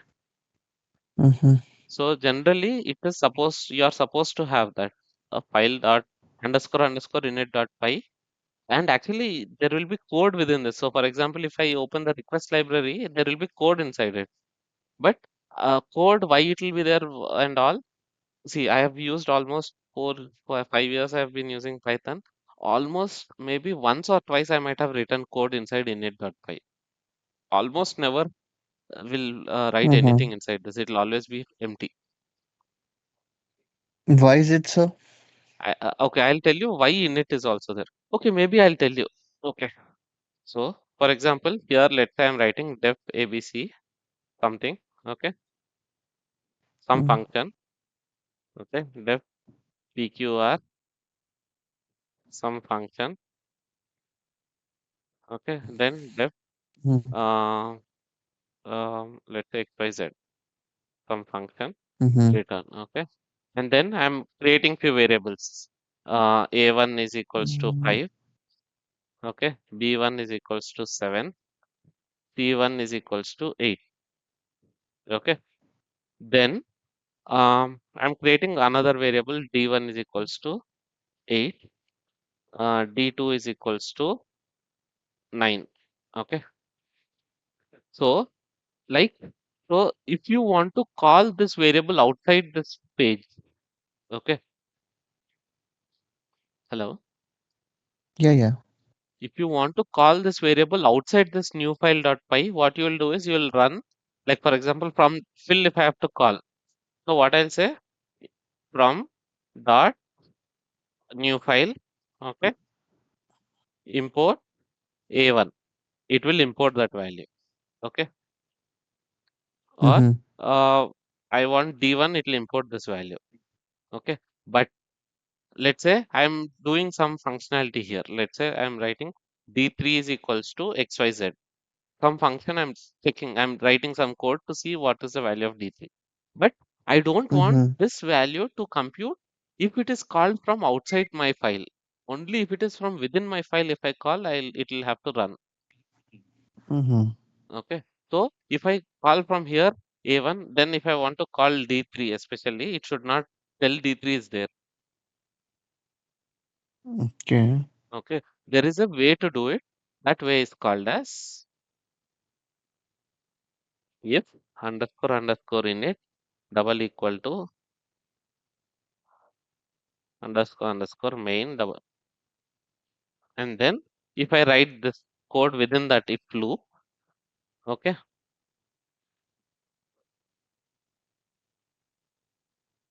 Hey, why is this coming like this?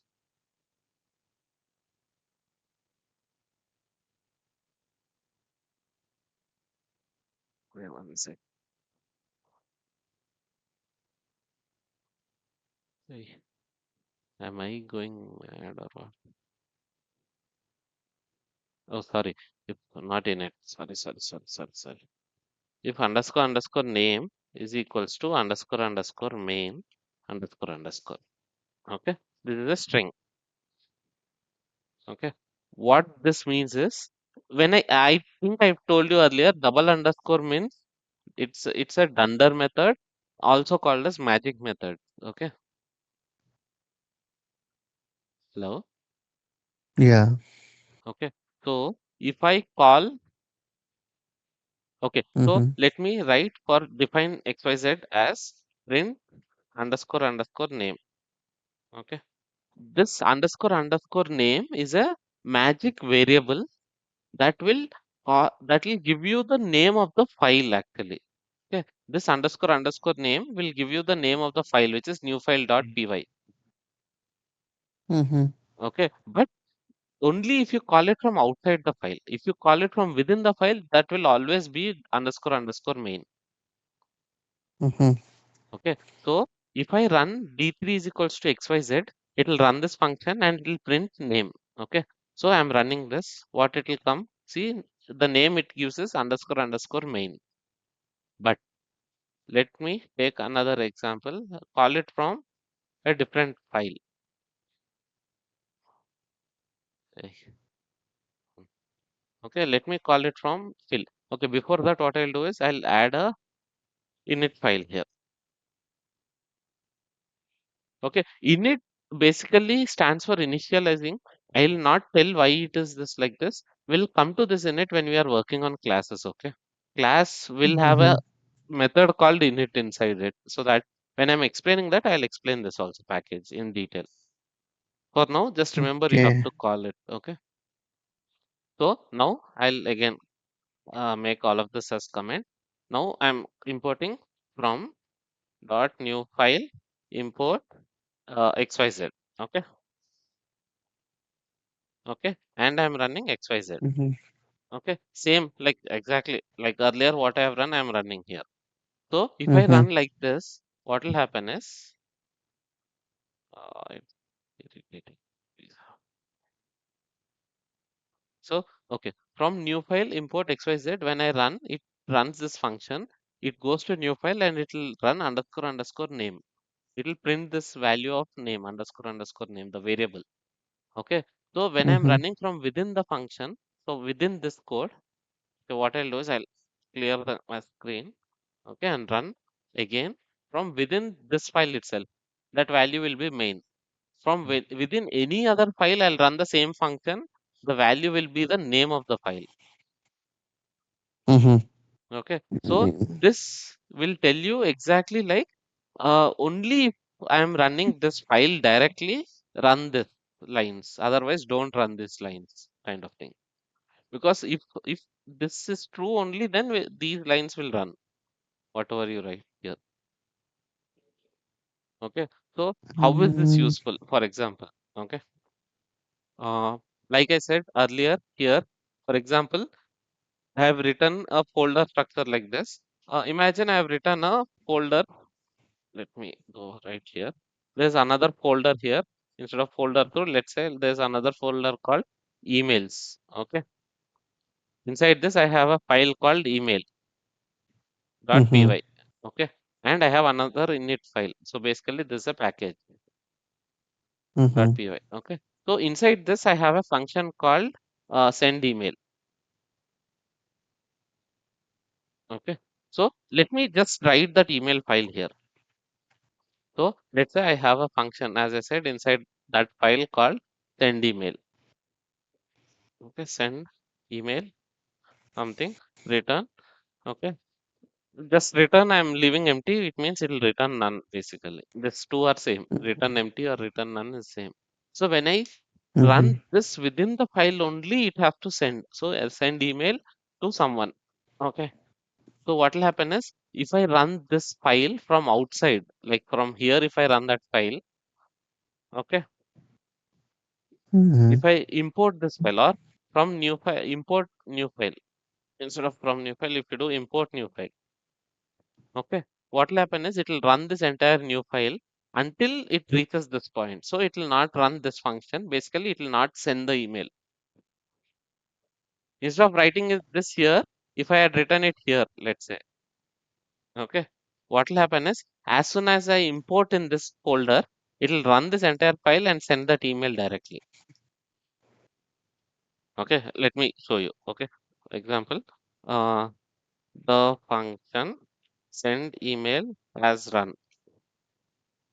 Okay. This will print whenever there is a send email has run. Okay. So now when I import this file, here if you see I'm writing nothing except for import statement. That's all. Only import statement I'm writing. Okay. Mhm. And I'm running this file now. So what it is doing is it is even why is it not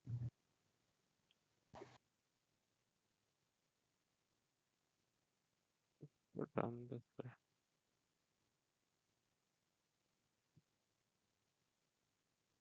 Let me see.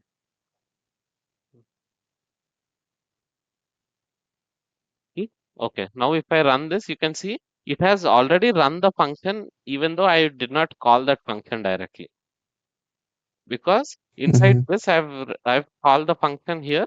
It is running all of these lines when I'm calling from outside also. But I in some cases I don't want it to run when when I initiate the file. I want it to run when I want it to run, right? So what I'll do is generally in Yeah. those cases I'll add this line. I'll move this line inside that uh inside so below that. Okay. One second. Okay, and I'll say like this. So when I do like this, it will what it will do is it will when I now do import, okay, it will not it though it has run the file, it will not import, it will not run this file. It will run these lines until 4, but it will not run from line 5 because it this value is not satisfied. Clear? Confusing? Confusing, really. See, simple. If you are calling something from within the file itself, that file will have a name. This thing you can read it as name variable. That file will have a Yeah. name variable called main. Okay. If Mm-hmm. you are calling something from outside, some from a different file, okay, then the name will have a value called the name of the file, which is new underscore file. That is what it will have. So this will say if the name is main, that means when you are running this file directly without calling from other function, other different files. Okay. Mm-hmm. Only in that case you run this line. Otherwise, don't run. That is what I'm saying. So Okay. here, if I run, it will run that line. See, it is running because when I'm calling this file, the name value is set to main. Okay. But when I'm Mm-hmm. running this file, the name value is set to new file. So it will not run this lines. These two lines it will not run because if loop will be false. If it is false, it will not run this Okay. line. So that is where you are Okay. skipping these lines. So if you want to run something only when you run it within the file, you will use this methodology to do that. Mm-hmm. Okay. And in it, I wanted to explain in it, but I think that will confuse even further more. Yeah. Anyways, when we are talking about classes, we'll talk about init there. So then I'll touch upon Mm-hmm. this init also. Okay. Mm-hmm. You are clear on import files, Yeah, import I got. import file aliases, and then what will happen when you run different functions. Okay. So just because, so here, if you see here, I am not even using dot here. Relative import I'm not using because I have underscore underscore init in the folder. If that was not there, then Mm-hmm. I would have to write relative import. So I'll delete this file now. Okay. I think it'll run even if I delete in latest versions. It's running.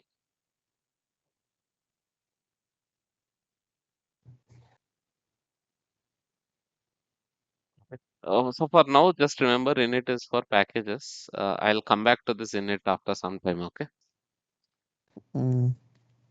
So maybe we are clear on this. Any doubts on Mm-hmm. this?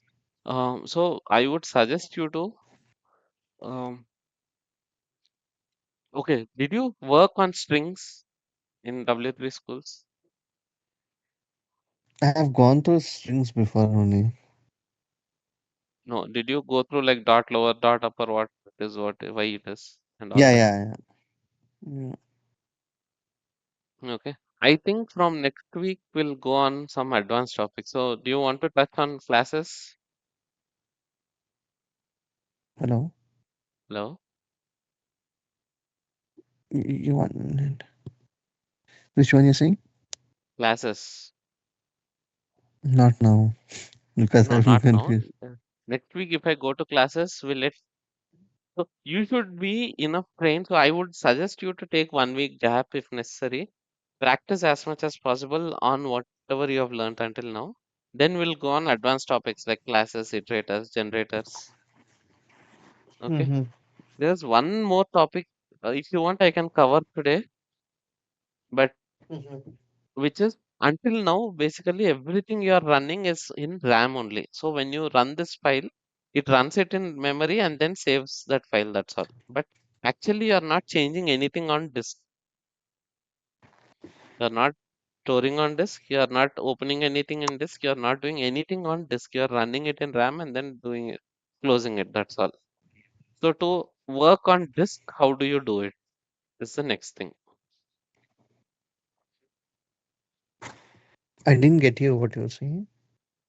So, okay. Let me go to my OneNote. Let me scroll down. Okay. So I have a Python function file. Okay. It has some lines of code. Mm-hmm. Okay. So what is happening? So now this is my RAM, random access memory. Okay.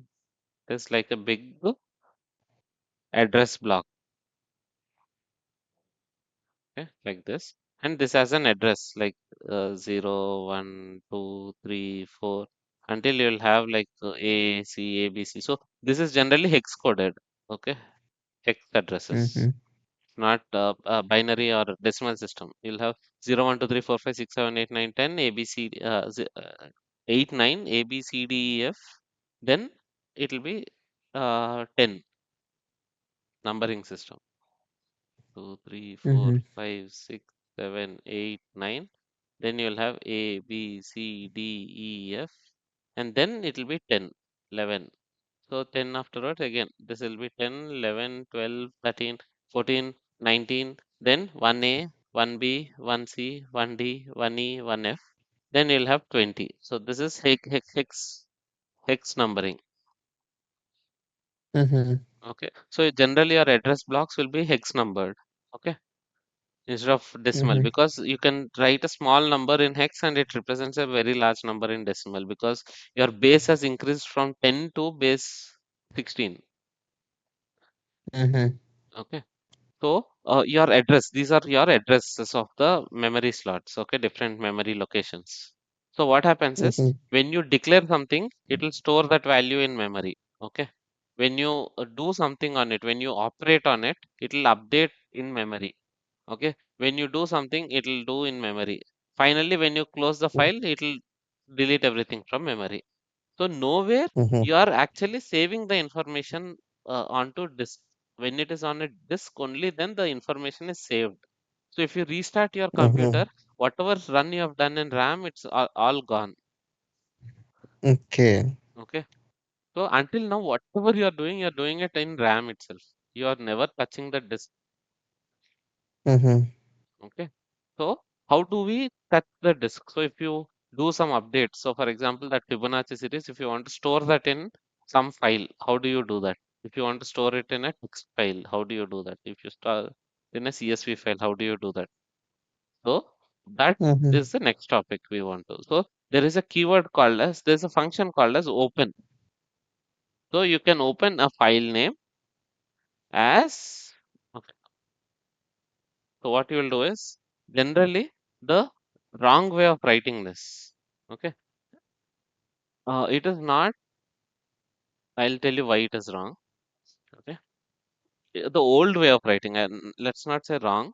What you'll do is, you'll say A is equals to open file name, whatever the file name on disk this is. So, for example, you'll give that like C something something, my name, something something.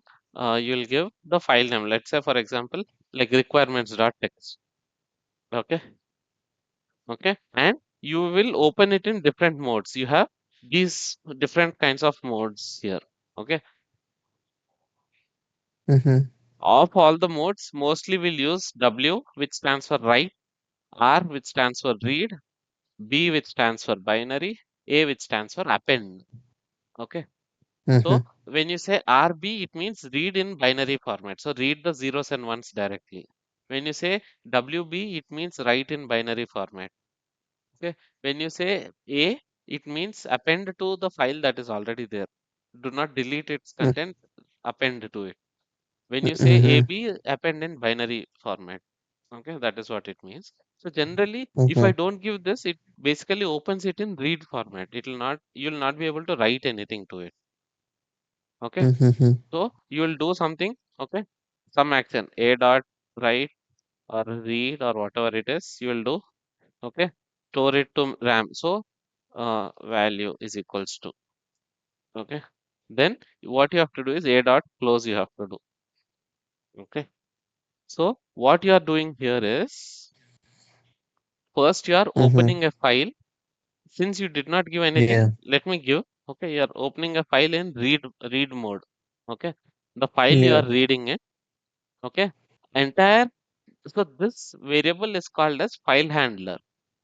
Okay, it is not a file data, it is the handle of the file. So it is like a suitcase handle. So it it it is the way you will open a suitcase. I mean, you will carry a suitcase, but you will not have the data within it. It's a file handler. Mm-hmm. Okay. So then Mm-hmm. what you will do is different ways. So for example, if it is a JSON file, you have a package called import JSON you will do. Okay, import JSON, and instead of okay, let me not go there right now. Let me just okay. So you do a dot read. Basically, now what you're doing is you're opening the briefcase and reading whatever is there inside. Mm-hmm. Okay, that entire thing you're storing in a variable called value. Basically, this value Value. is in RAM. Mm-hmm. Okay, so what if I go to OneNote? What is it? These three lines are doing. Okay, let me Mm-hmm. go to OneNote. Let me again scroll down. Let's say okay. Let me draw a box here. This is the disk. This has one file called requirements.txt. Okay. Then this is my RAM, which I drew earlier. I'm not writing the namespaces right now.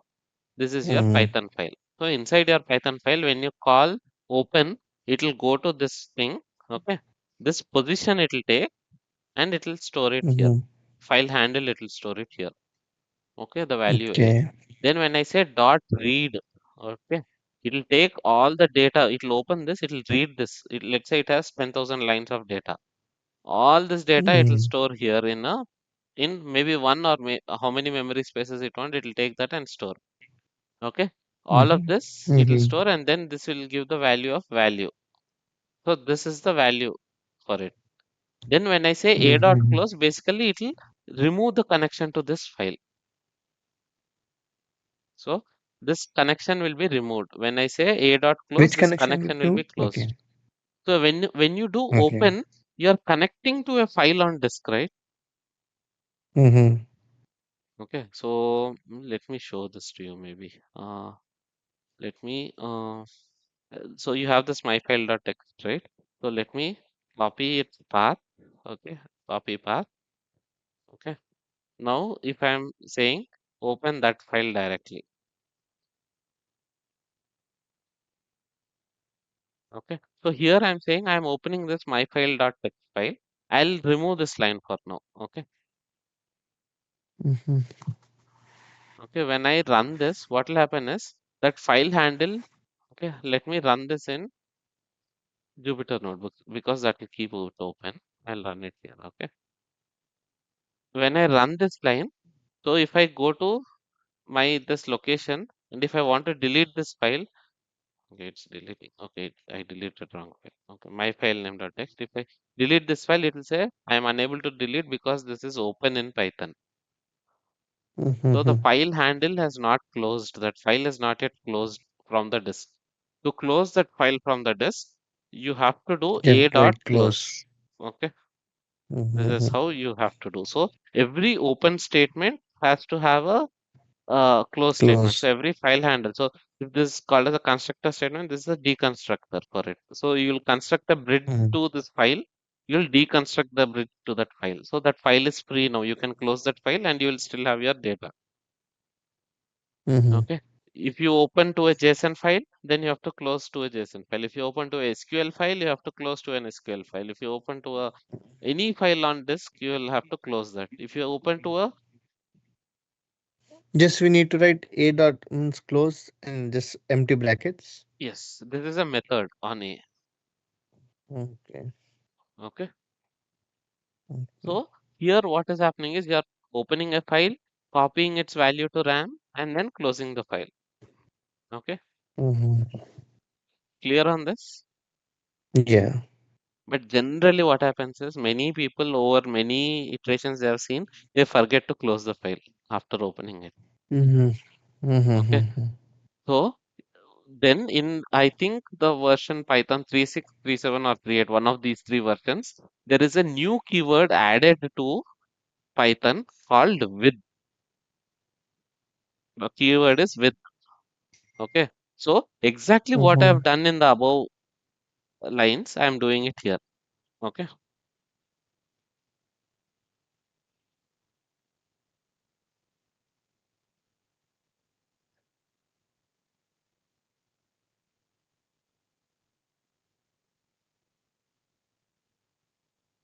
Uh, let me use the same name.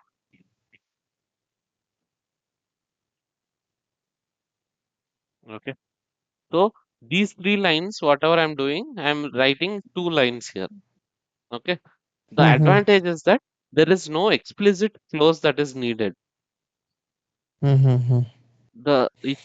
What will happen is when I write with open as a, and then within this, when I intend and write, when I write in this level code, it will keep that file open. As soon as I come out of that indentation, okay, it will basically close that file. So as soon as I came out and Okay. I came here, it automatically closed the file by itself. So there is no Mm-hmm. need of the deconstructor here. And that main issue that Close. many people keep forgetting is close. So this is as good as writing exactly what you write here. Okay. Mm-hmm. Only thing writing it in a different way. So this is the with keyword. With this, you can open any file from the disk. Okay. Okay. Mm. Clear on this? Yes. So, so files is something that uh, I did not cover in detail. So your, Mm-hmm. I would say, homework could be to look at, okay, at least write 5, 6, or 10 functions based uh, solutions. Okay. I wouldn't give you the programs. Whatever you want, you can write. If I want you to write, I can say write a function to calculate the gear module because you're mechanical, you should know that. Okay. And then write a function to calculate the gear thickness given a load. Kind of things you can do if you want to. I'm not saying you have to do that. Okay. Mm-hmm. So you can do that. Then you will have to talk about strings. As I said, go back to strings. Okay, you Mm-hmm. do the exercise. I want you to come up with doubts to me. I I can explain all of this, but it's easier if you do this activity first. Yeah. Understand what are multi-line strings, what are single-line strings, what are uh, Yeah, if I know strings, that. what are I've R done that. strings. So What? hopefully there are some more like F strings, R strings, and other things. Hopefully you've touched them as well. Okay, if Mm-hmm. not, we can touch them next time. So here I have put R here. What is this? Why is R here? And why if sometimes people will put F here. Okay, what is the difference between F and R? What it does? Do you know? No, that I don't know. Okay, so in a string, okay, let me take this case. Okay, hello world. Okay, this will print out like this. Okay, but if I want this in 2 lines, there are some special characters. Okay, in strings. The most common of them is backslash n. This is not two words, this is a single word denoted by two letters Mm-hmm. Yeah, actually. yeah, yeah. So this, when you basically what it means is this is hello backslash n world when you print this. Okay, let me print this.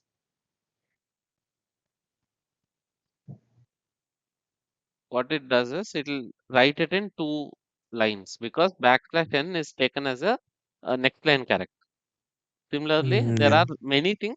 Most two important that we keep using is backslash t, which is tab, 4 spaces,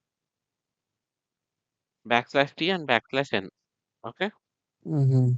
So, but I want actually my hello world to not print like this, but print hello backslash n space world. If I want to do that, I have to escape this special character. So to escape, I'll add one more slash here. Okay, double slash. So what this will say is escape this character and then it will print the regular thing. So if you see now it will print hello n world. So this is what I wanted to print and it is printing this. Okay, clear on this? Mm-hmm. Confusing? Yeah.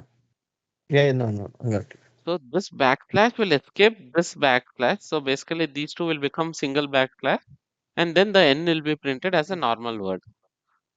Mm-hmm. Okay. So imagine when I'm calling things like this. So if you see slash m, it is highlighting in a different color. Slash t, it is highlighting in a different color. So this it will take as slash t, it should take as tab. Basically, it should read as desktop 4 spaces. RAINING, raining, it should read. But it is not reading that way because I have given something called as R in front of it. What this R says is it is a raw string. So whatever string I have given, assume that is the string I want raw. I mean, do not assume. So for Mm-hmm. example, instead of double backslash, if I give R in front of it, okay, so this one, it comes like this. Same line, just I'll add a word R in front of it. What it does is it will assume that this is a separate character, it's not special character. Mm-hmm. You understood the difference when I added R in Yeah, got front it. of it and It's when the I did not same, add? right? It will take this It's as a same as raw double string. slash. It's kind of same, but instead of double slash. So imagine in this, if I did not use R, what I had to do was everywhere where the slash was there, I had to do this thing. So Mm, at yeah. 4, 5, 6 locations, I had changed this.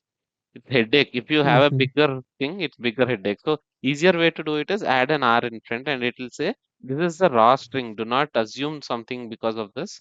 Take as is it Mm-hmm. is. Okay, that is what it will take. Okay. Okay, so R basically means raw string, raw, RAW, raw. Okay. Similarly, you Okay. have something called as F strings. Okay. Okay. So let's say A is equals to 5, A is equals to 6, B is equals to 5. Okay. Mm-hmm. Print the value, the sum of variable. Okay. Percentage S,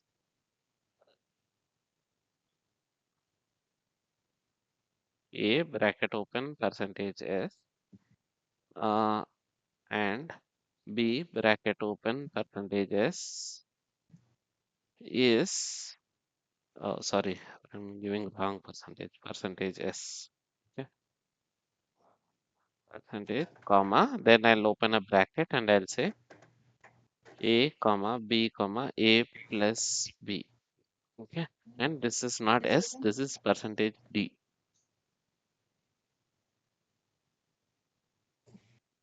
Okay, Mm-hmm. why is this not working?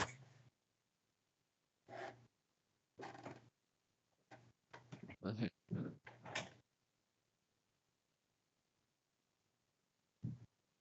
let me check, search for this. This is a very old way. This is the first way of how we used to define something if you want to add it inside a string. Okay. Mm-hmm. Um, percentage D in string, Python string. Okay. Example. Okay, I'm searching in ChatGPT. Okay. Mm-hmm. Okay. So it is percentage here. This has to be percentage. No, it's not right. Percentage. Percentage space A. It is. It should be like this only. No, comma should not be there. Yes. Okay. So yeah, comma is a mistake. Okay. So here, yeah, I'm writing the sum of variable A, value 6, and B, value 5 is 11. Okay. Hello. Mm-hmm. This is one way Yeah, of yeah. writing a string. Okay. The second way Mm-hmm. of writing a string is I can top the string here. Okay. And then let me just rewrite this. Okay. Stop the string here plus then start another string here. Okay. Space and space B bracket open. Okay. I'll write this, then I'll explain to you. Okay. It's kind of confusing. Okay. So once you see after writing it, you will, it's easier for you. Percentage. Then here plus plus. Okay. Then here what I'm doing is close bracket, space is open bracket. Okay. Then plus plus. Then uh, uh, close bracket. Sorry, close bracket. Okay. Within this first place, I am writing string of A. Within the second place, I am writing string of B. And within the third place, I am writing string of A plus B.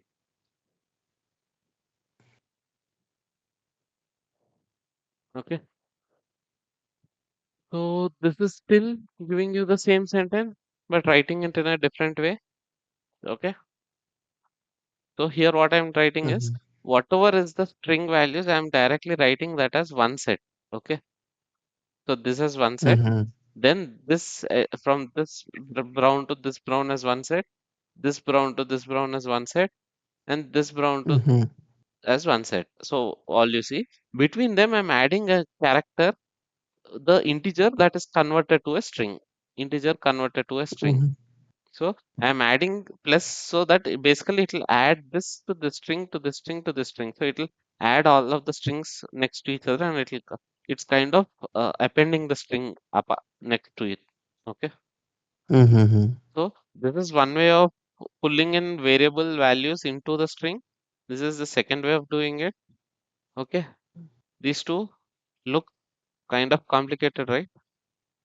The Yeah. simplest way of doing it is using something called as a F string. This again came in latest versions, like I think 3.5, 6, 7, sometime at that time. Okay.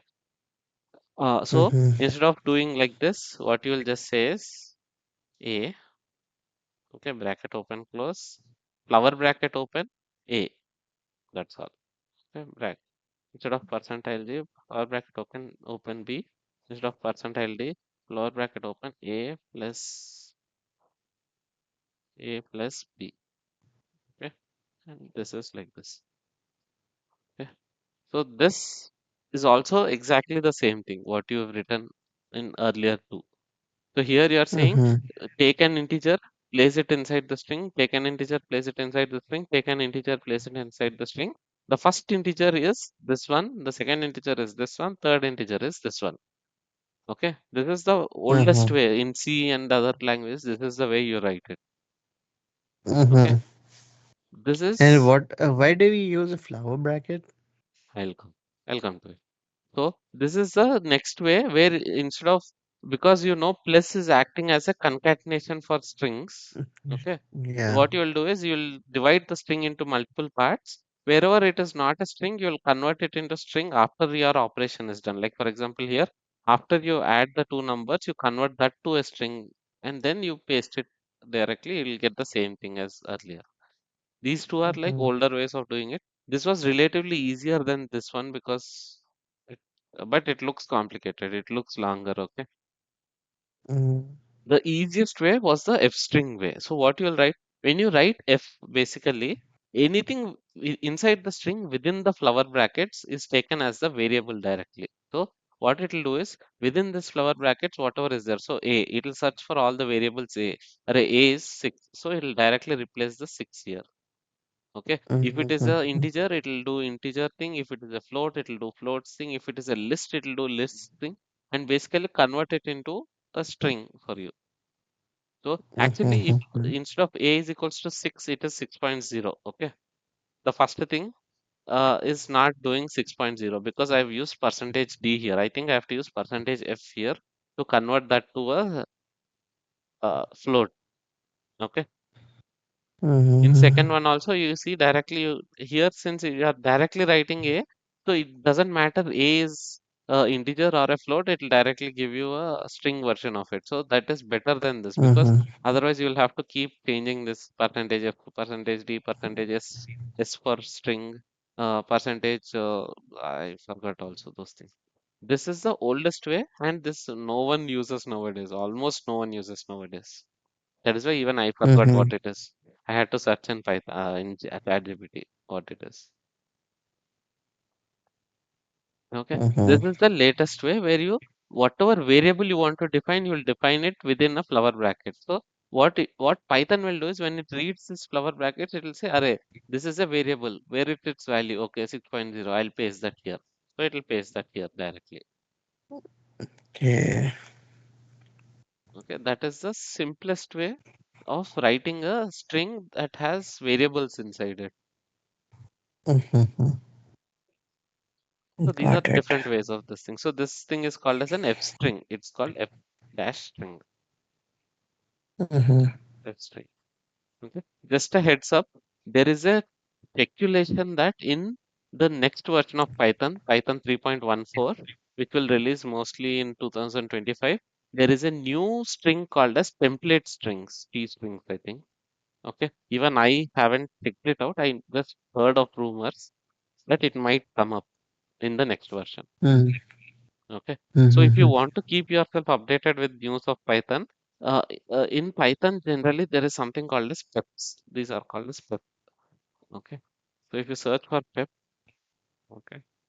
So this is called as Python Enhancement Proposals. PEP stands for Python Enhancement Proposals. Okay. So Mm-hmm. any new versions of Python, what are the different PEPs that are there? You can find it. Okay. So the latest, like I think the template strings. Let me search.